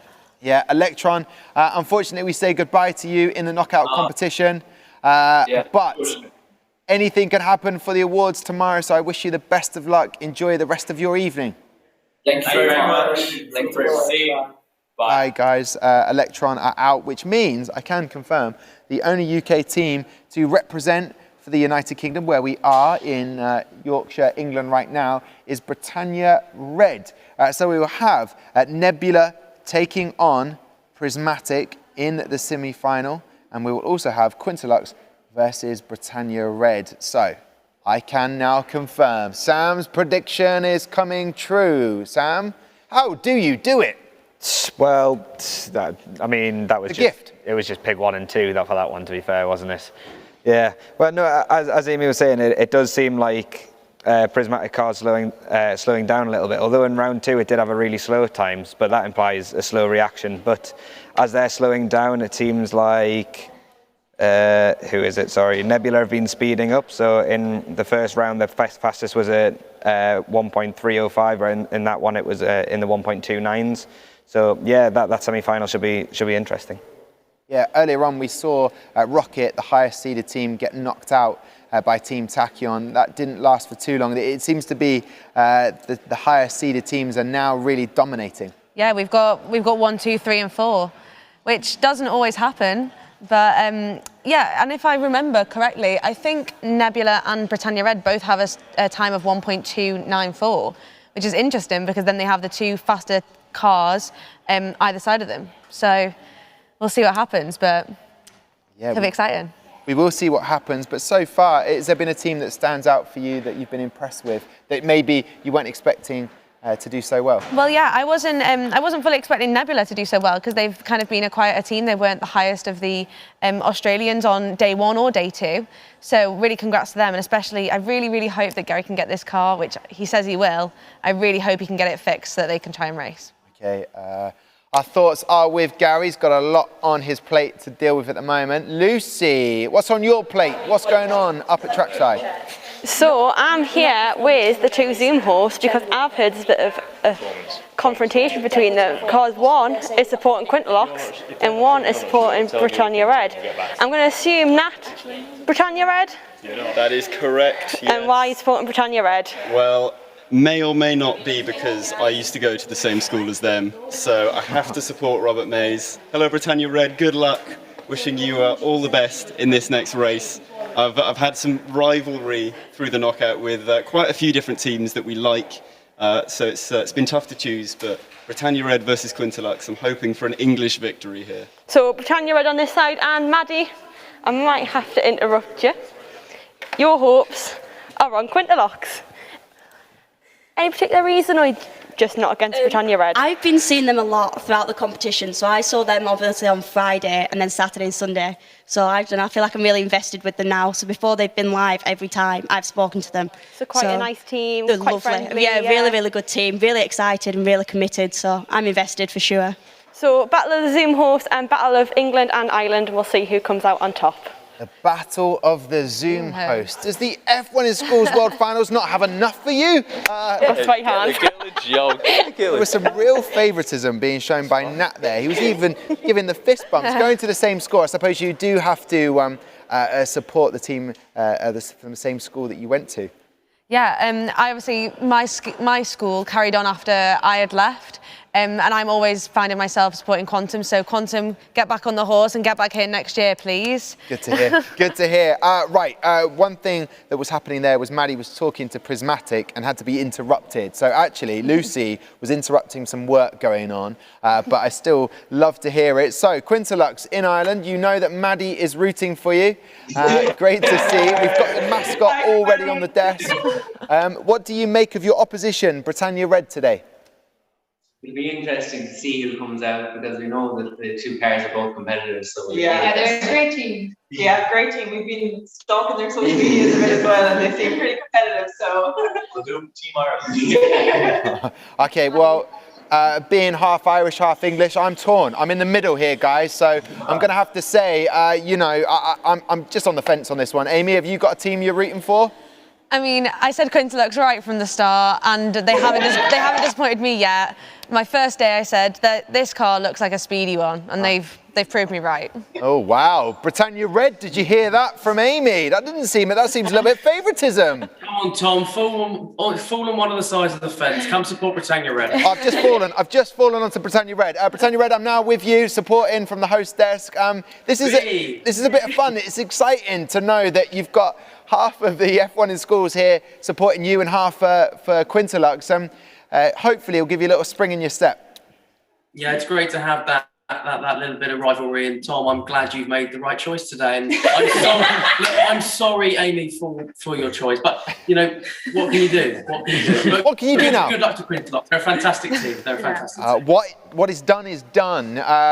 Britannia Red, best of luck. Quintelox, here we go then as we go trackside. The first semi-final of the F1 in Schools World Finals. This is where it really starts to hot up. Here we go. In lane 1, you've got Quintilux. In lane 2, you have Britannia Red. Oh, it was neck and neck. Neck and neck. Wowzers. That's so close. So close indeed. And as you can see, a very, very competitive time, a 1.264 from Quintilux. Britannia Red bettered their time from the last final by 3 1,000ths. Yeah. So they're getting quicker. Yeah, indeed. Well, I tell you what, very good times being set there. As we wait for confirmation, I can see on the leaderboard of this amazing stage, all set, is a 1.264 for Quintilux and a 1.291. There is nothing in this Britannia Red. What's going to happen? The faster car going onto the track, hopefully you can beat that time. Yeah, here's hoping. I mean, yeah, that was our best reaction time. So, yeah, we're very happy with the race time. But as I've always said, Tom, and you know this, lane 1 is always quicker. So we'll see. We will see. It's great to see you're in good spirits, Britannia Red. Quintilux, so far, you will be going through to the final with Amy, your biggest fan. I had to be fair. I had to go with Britannia Red on this occasion. But listen, Quintilux, looking very good. Was that the faster of your 2 cars? I think our cars are pretty much perfectly even. Yeah, it's just the lanes that kind of split, but yeah, I think it'll be pretty much the same. We're hoping anyway. All right, well, we wish you the best of luck. Sam, so far so good on your prediction. Yeah, and as well as that, that was Quintilux's slowest time so far in the last few, so they definitely can go quicker. They definitely have gone quicker, so will they? Oh, it's time to find out, I guess. It is time to find out then. From down here on the stage, we go up to trackside as we hold our breath. I'm going to do it for the whole time. Hopefully there's not a delay.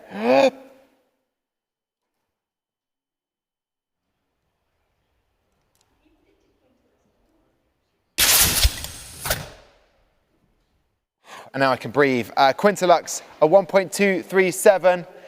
They know what that means. It means to the Irish team, Quintilux, that they are going through, but there was nothing in that at all. 1.288, a faster time for Britannia Red, but still just not quite enough.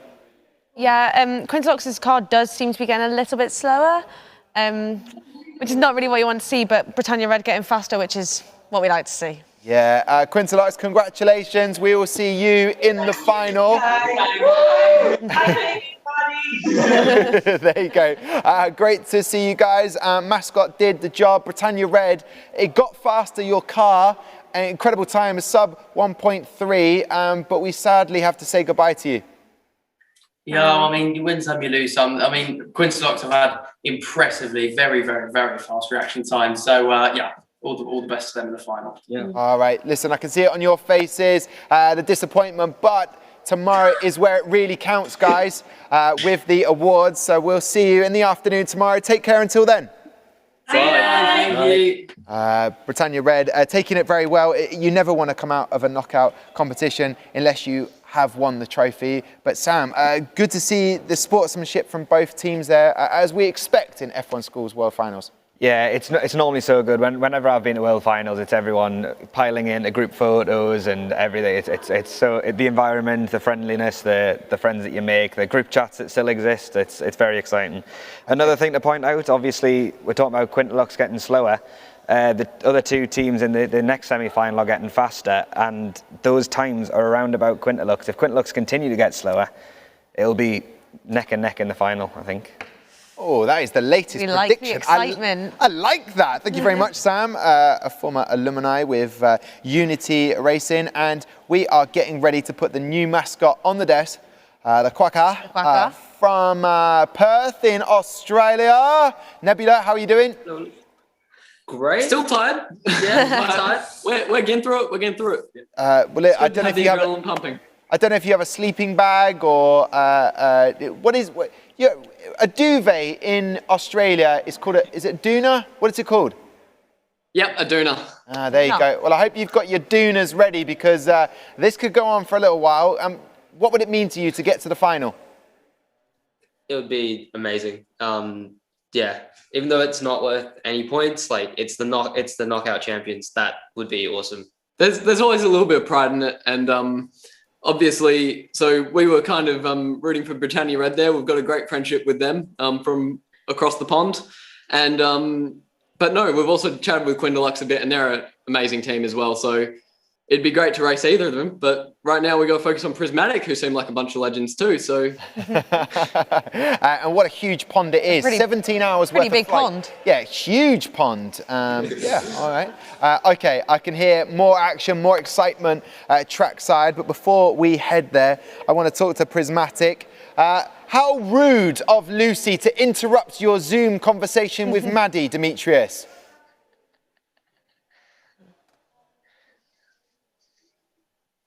Demetrius.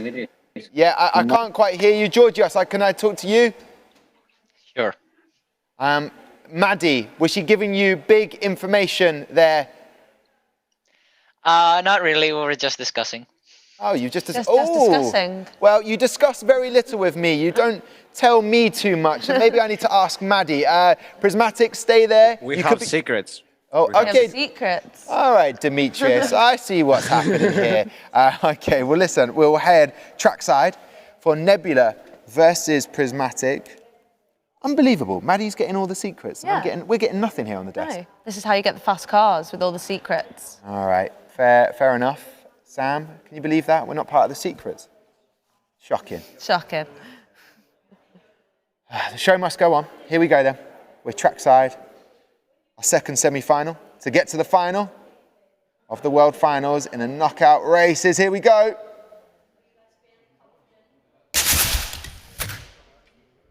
Well, you saw us watching there intently, and quite rightly, because Nebula having the faster time there, a 1.293, that is huge for those guys. And as Sam indicated, the car's getting quicker just at the right time, Amy. Yeah, this reaction time from Nebula really did help. We can see that Prismatic obviously have a super fast car, super fast track time, but that reaction time really did take it. Yeah, a 1.293. Nebula, oh no, we've lost one. It's okay, guys, shh. Yeah. One member's run out of the midnight oil. Oh, yes, sorry, we'll be quiet. Okay. So, oh no, he's awake. It's all right. He's awake now. We're woken him up. Okay. It was when you lifted the mic off the pillow there. Nebula, that is a great time. And obviously, Gary doing a great job to rebuild the car, hopefully. That is a good time. Feeling confident? Look, so that was the unbroken car, and we all know the potential that Prismatic has. Like, they've got insanely fast reaction times and an insanely fast car, so obviously it's still all in the air and they can easily win it. Yep. Also, props to Gary for that fix. We were looking back at the footage. I don't know how he did that. And also, one more props. There's been kind of a war between the two Zoom hosts, and we just like to express our support for Nathaniel. He's been an amazing Zoom host, and we absolutely love him. Oh, well, there you go. Zoom host getting love. Yeah, have a bit of that, Maddie, getting all the secrets. Good to see you. And everyone behind the scenes at F1 in Schools World Finals are doing an amazing job. From the tech team, earlier on we had a little bit of a technical difficulty, and everyone, all hands to the pump, got involved and did an amazing job. So we can go trackside now to see whether the fix helps Nebula and if Prismatic can set the incredible times that they have already done so far.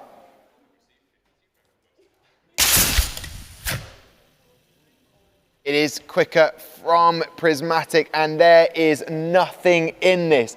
0.02 of a second. If that stands, a 1.291 will be taking Prismatic through.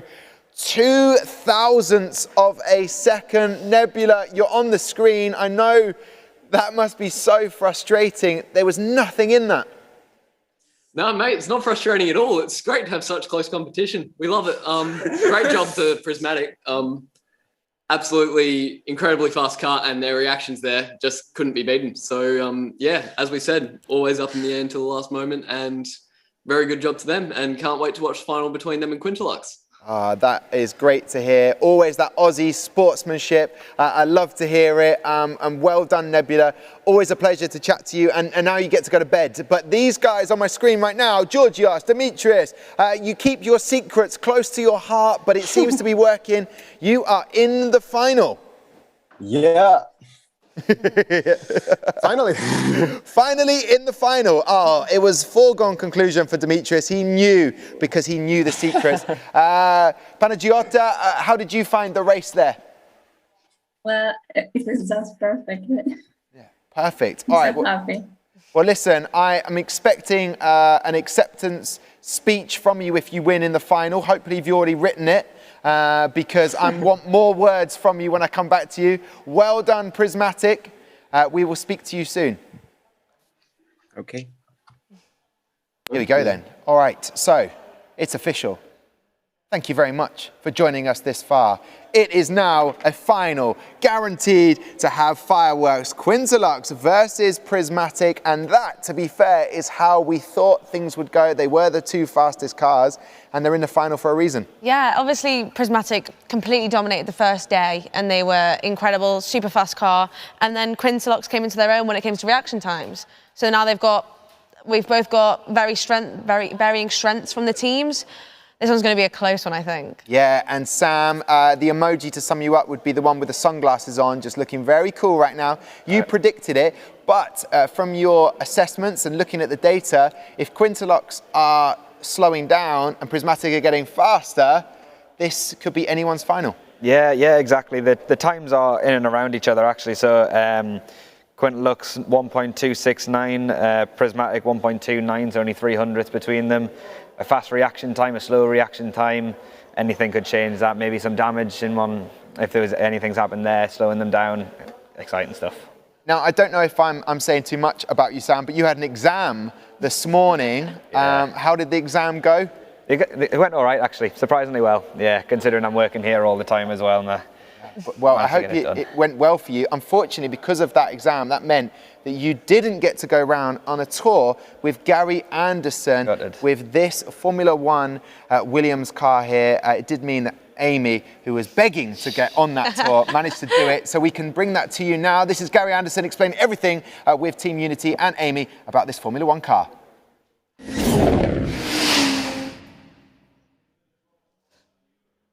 Now, it's not very often we get to see a Formula One car up this close. And, one of the biggest features, I suppose, in F1 cars is its aerodynamic package. And the whole thing is structured basically to generate downforce.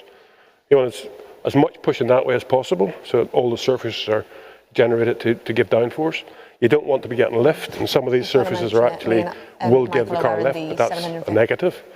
And you want the minimum drag possible, so you don't want to be holding the car back. And when you consider that these 4 pieces of rubber, which everybody has to have, actually generates about 45% of the drag of that car, the only thing you can influence is how you get the airflow around these pieces of rubber and the rest of the car, optimizing that. So you've only got 55% of the drag to actually try and improve. So, but starting from the front, basically, again, as you probably know, you can't push air.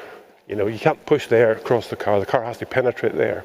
So it has to be as detailed and as cross-sectional smoothly, I suppose. Like if you take a dolphin swimming through water, it displaces very little water around its body because its sectional change is quite linear.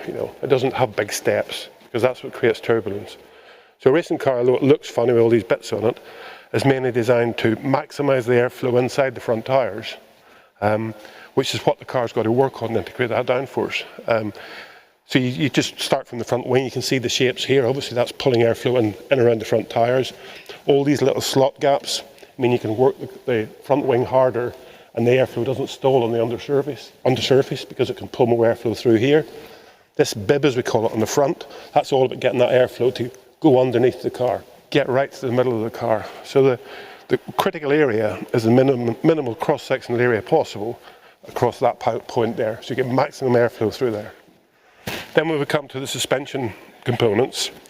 All of these are designed to really pick up that front wing wake and try to pull it back down again without hurting the front downforce.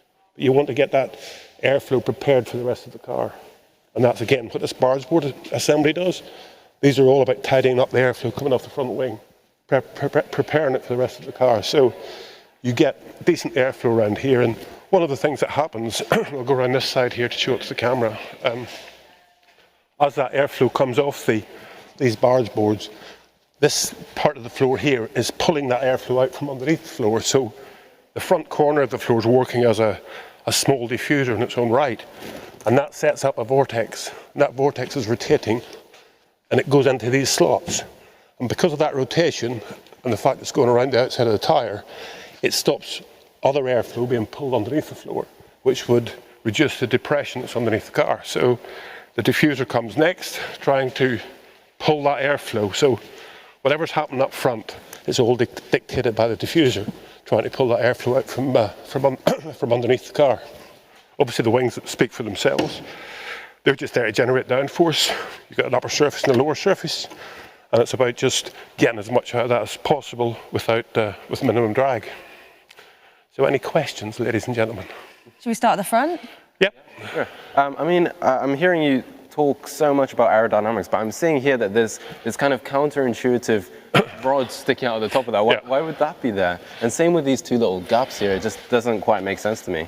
Well, we'll start with that gap first. That gap is what they call an S duct. Basically, its inlet is down underneath the chassis. Okay. And it's to pull more airflow through underneath the chassis into that volume. So it pulls airflow through there and over that surface. Now, if that airflow wasn't coming from somewhere, the flow accelerating over that surface would actually give you lift. Oh. So not only does that hole there reduce the lift on the top surface, it also helps bring airflow into the underneath of it. Mm. This is called a pitot, and it's about the airspeed. It doesn't matter in reality about the wheel speed of the car. It's about how fast the car is going through the airflow. Now, if you take your typical road car, it has blockage. You're driving along a motorway, that airflow has been displaced around the outside of it. So your car speed relative to the air is very little. Your road speed maybe 70 miles an hour. With this here, you want the car relative to airspeed to be the maximum possible. Very cool. Anything else? So obviously the halo was brought in 2018 for safety features. How much of an impact do you think the halo's had on the speed of the car, if any? Well, it's high up. I think it weighs about 12 kilograms. So the centre of gravity is higher. That's one thing. It obviously offers some aerodynamic resistance, which is the same for everybody in reality. The teams are allowed to put some little fairings here and there on it to sort of optimise and also reduce the driver's buffeting. But it's the same for everybody. I think it's a good safety device, as we saw with Roman Grosjean's accident. But other than that, obviously it's detrimental. But as long as it's the same for everybody, that's okay.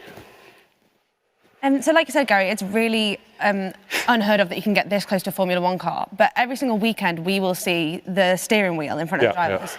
I just wonder how much work actually goes into making the steering wheel, or obviously because it's so complex, I wonder how much work actually goes into making sure that it's optimal for a driver. Yeah, I mean, every driver has their own sort of little preferences. Some drivers like the thumbs through the steering wheel. The pads for their hands are different, one thing or another. The paddles on the back of the wheel for the gear change. But it's a bit like a computer. It's basically got a CAN link to the main computer on the car. So all these buttons and that can be changed, and it'll send a signal to the main computer to change the differential, to change the engine settings, the traction of the car. All that can be sort of fiddled around here with the driver.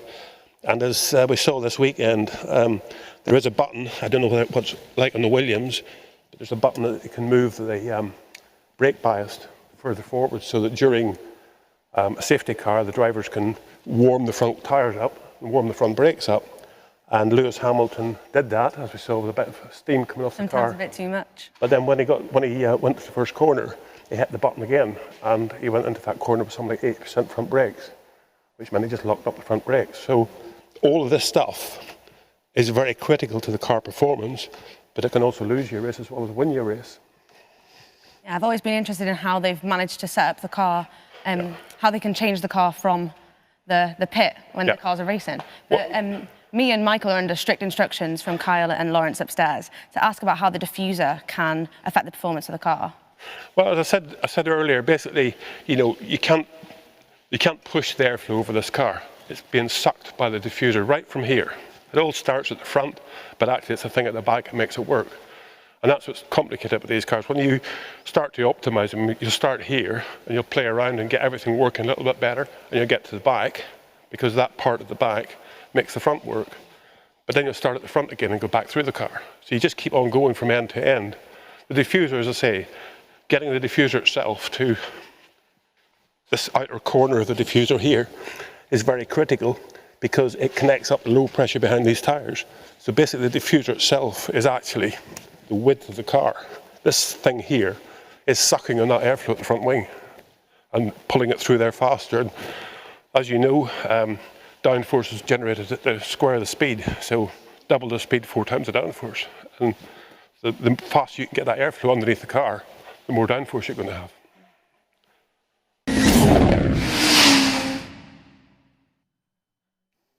Not just a pretty face, Mr. Gary Anderson, Chair of Judges, fixer of all breakages with the help of Lucy from Unity Racing trackside.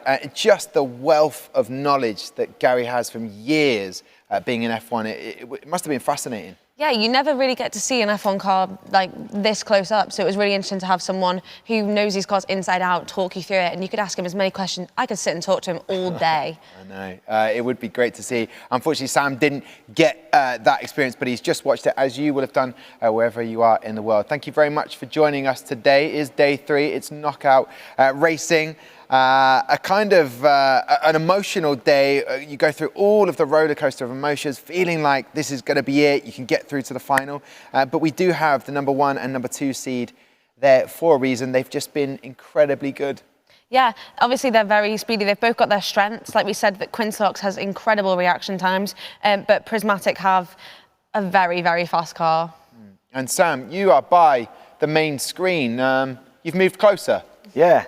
Bigger TV. Yeah, as you're saying, yeah, the times, incredible times, better than any other team, which explains why they're in the final. But you also have to consider it's got to be something to do with regulations. It's got to be the teams that have a penalty put on for the performance regulations that they may have broken. So these top 2 teams, cleanest cars, best reaction times, fastest, got through to the final where they deserve to be. So maybe more teams in the future should make sure the regulations are in the right place, because to begin with, there was a lot of cars that were setting off and then another car half a second later. It was frustrating to watch, so that's definitely a key part of focus. If you had any money, which team would you put it on at the moment? The 1 and 2, would you stick? Yeah, I'd stick Quintelox in P1, yeah. Okay, all right then. Well, let's chat to Quintelox. They're in Ireland right now, waving their flag. We have the mascot ready. They are excited to be part of the final. It's a great and brilliant achievement already to get to the final, but you want to get across that line and take home the trophy, don't you? Oh, exactly. Take it home for Team Ireland. And where would you keep the trophy? There's 5 of you in the team. What would you do? Monday, Tuesday, Wednesday, Thursday, Friday? Leave it at school for the Saturday, Sunday? What would happen? I think we'd alternate weeks because we won't be able to let go of it so quickly after a day. Straight from today. All right, well, that is great to know what you would do with the trophy. And as I say, it's an amazing achievement. Amy will be rooting for you down here at the desk with your mascot. But there is also another team in the final. It's not a gimme for you guys, and that is Prismatic, the internal collaboration all the way in Greece. And Georgios, talk me through what your team are feeling. Are you calm? We're definitely not composed. We're very anxious. We hope that our car can go fast, but you know, you never know against a team like Quintelox with those monster reaction times and the car times. Okay, well, I wish you the best of luck, and to Quintelox as well, as I turn around in my swivel chair and I say it's time to go trackside for the F1 in Schools World Finals, the knockout competition. No bearing on the actual competition, no points at stake here, just bragging rights and knowing that you have the fastest knockout car. Here we go then. Quintelox in lane 1. In lane 2, we have Prismatic. Best of luck to both teams.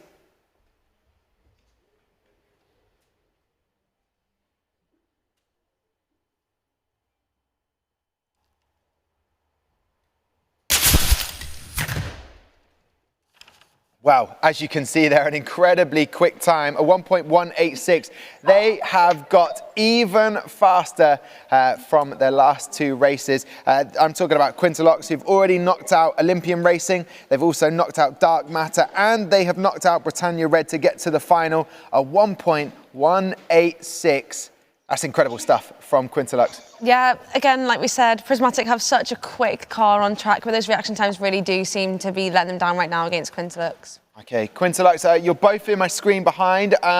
One more race away from winning this. Do you know what I'm going to do? I'm going to let you compose yourselves because it's a 50-50 here. You've got one team, smiles on their faces, and other team knowing what they can do. Prismatic got to the final by beating Celestial, then beating Electron, then beating Nebula by 0.02 of a second.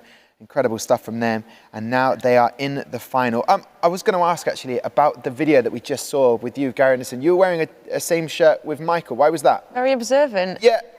Myself and a couple members of Unity are actually in the Williams Academy, and we got sent the Monaco Edition 750 Grand Prix to celebrate Williams, obviously 750 Grand Prix in Formula One. It's great. And it is safely packed away in your bag? Or? Very safe. You can't take that.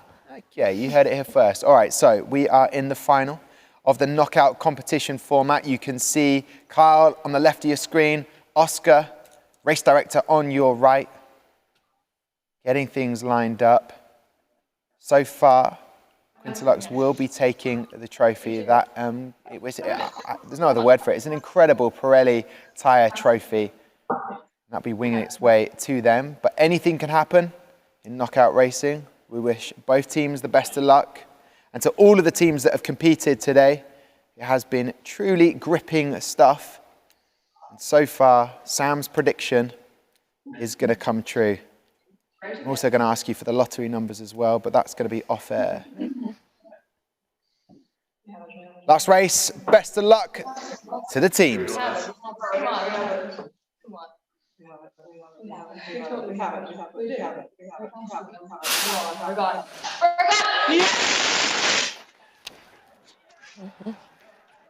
You can hear the celebrations, not even in my earpiece. You can actually hear them in Ireland right now. Congratulations to Quintilox, commiserations to Prismatic. That was a truly sensational time, 1.176. Georgios, to the rest of the team, Prismatic, commiserations, and a great achievement to get to the final. How do you guys feel? And congratulations to the Ireland team, Quintilox. They deserve this. They had like 1.1 reaction times. Like, what? Impossible. Incredible stuff. And well, listen, Quintilox, we'll come to you. You're on the screen. I mean, I went to a pitch I don't think I've ever heard of celebrations. What does it mean to you? You are crowned the champions. Congratulations. Well, first of all, we just want to say a huge congratulations to Prismatic, because we really did not know which way that would go. And your current shot times are insane, guys. Really, you should be so proud of yourselves. But obviously, at the end of the day, we would also like to dedicate the win to John Campion. John Campion was a huge supporter of our F1 journey and the F1 journey of all of our previous years in this school, in our school. So we just want to thank him and his family for everything that they've done for us. yeah, and a huge thank you to Medtronic as well, and all of our partners who've helped us along, and a huge thank you to all the other Irish teams who really backed us throughout the competition. It's been great. There you go. The trophy is winging its way to you. Quintilox, amazing work and great sportsmanship. Prismatic, thank you so much. You should be truly proud of your achievements today. Thank you very much, guys. And there you have it. A round of applause was happening across the Denford Engineering Facility, aka the F1 in Schools Global headquarters. Amy, what do you make of that? It was spectacular. It was an incredible car, honestly. The little attention that they paid to all the details, the finish on it's incredible. Honestly, that car was excellent, but like Demetrius said, it was like 0.001 in the end that took it on the track. Wow. So congratulations to both teams, and obviously everyone who got into the top 24 and has competed today. Yeah, incredible stuff. A 1.250 for Prismatic, their best time, which is exceptional in itself, but a 1.176, you can see it on that leaderboard. Sam, congratulations on predicting the successful team. Yeah, it was like you were trying to make us change my answer. I didn't want to get it wrong. Well, I can only say a massive thank you to everybody who's been watching. And of course, no points go towards the actual competition of F1 in Schools World Finals. That will all be revealed tomorrow. The assessments have taken place. We've had racing in day 1 and day 2. So it's really all about now getting to those awards, which we'll be back here tomorrow to take you through. So thank you very much for watching. Any questions, any information you need, go to f1inschools.com, the website, and don't forget to use the social media. I can imagine Quintilux will be going off on there, so stay tuned with what they post. Thank you very much to Lucy, to Gary Anderson, to everybody for making it a successful show today, and we will see you back here tomorrow.